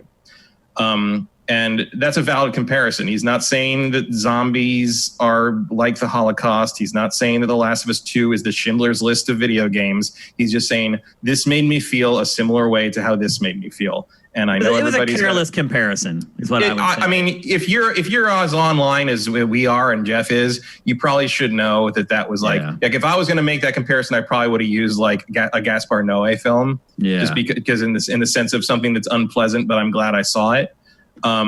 But it is a bunch of nonsense that people are raking. It is. That movie is a flashpoint for certain people, and understandably so. And I just think it was a big overreaction. And I know Jeff. I'm not like good bros with Jeff. I'm just being honest about how I view the whole thing. I just think it was overblown. I can understand why people may have freaked out at first when they just saw other people say, he just compared blah, blah, blah to blah, blah, blah, without actually reading the context of what he said. But it's just another one of those internet freakouts that everybody comes back to earth and are like, that was stupid.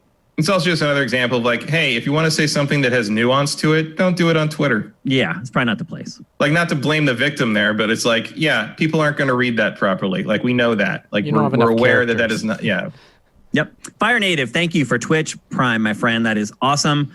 That's it for GameFace 217. We're already over the 3-hour limit that we try to put on ourselves. I have a feeling we're going to talk about The Last of Us Part 2 again. I still have a ton of stuff that I didn't mention. A lot of that will be brought up in our Spoiled, which should be going up here in the next couple of days. I might just have to finish off the game tonight, and then we can record that. And then we can really talk about this game. Finish it, people, so you guys can get it on Spoiled, and we can all converse about it together. It's not that long. You'll be able to make it through here in the next day or two. Pretty long. It is pretty long. For the kind of game it is. It is, for sure. But anyway, if you're listening on Apple Podcasts or Google Podcasts or Stitcher or iHeartRadio or any of the other places that GameFace is distributed to now, you can help us out if you go to patreon.com/sifted. Kick us some cash if you want to keep hearing these podcasts. You want this content to keep coming. Alternately, if you can't afford to help us out, you can always just subscribe via Twitch Prime to our Twitch channel. It's also very easy and it's free. You can give us $2 free for every month. And that's what we're always talking about in the show when we thank people for Twitch Prime. It's them subscribing to our channel. So if you're listening to this anywhere out in internet land and you feel like you're getting something gratifying out of the show, help us out. We live entirely on user-generated donations. So every dollar makes a difference for us, and we appreciate it. If you want to know what's going on with Sifted, follow us at Sifted Games on Twitter. You can find me on Twitter at Dinfire. You can find Matt at MKyle. That's Keil. And you can find Mitch at MSecor. So we'll see you guys next week for 218. Mitch we maybe Secor. talk. Sorry. Mitch Secor, not MSecor. Mitch Secor, Sikor.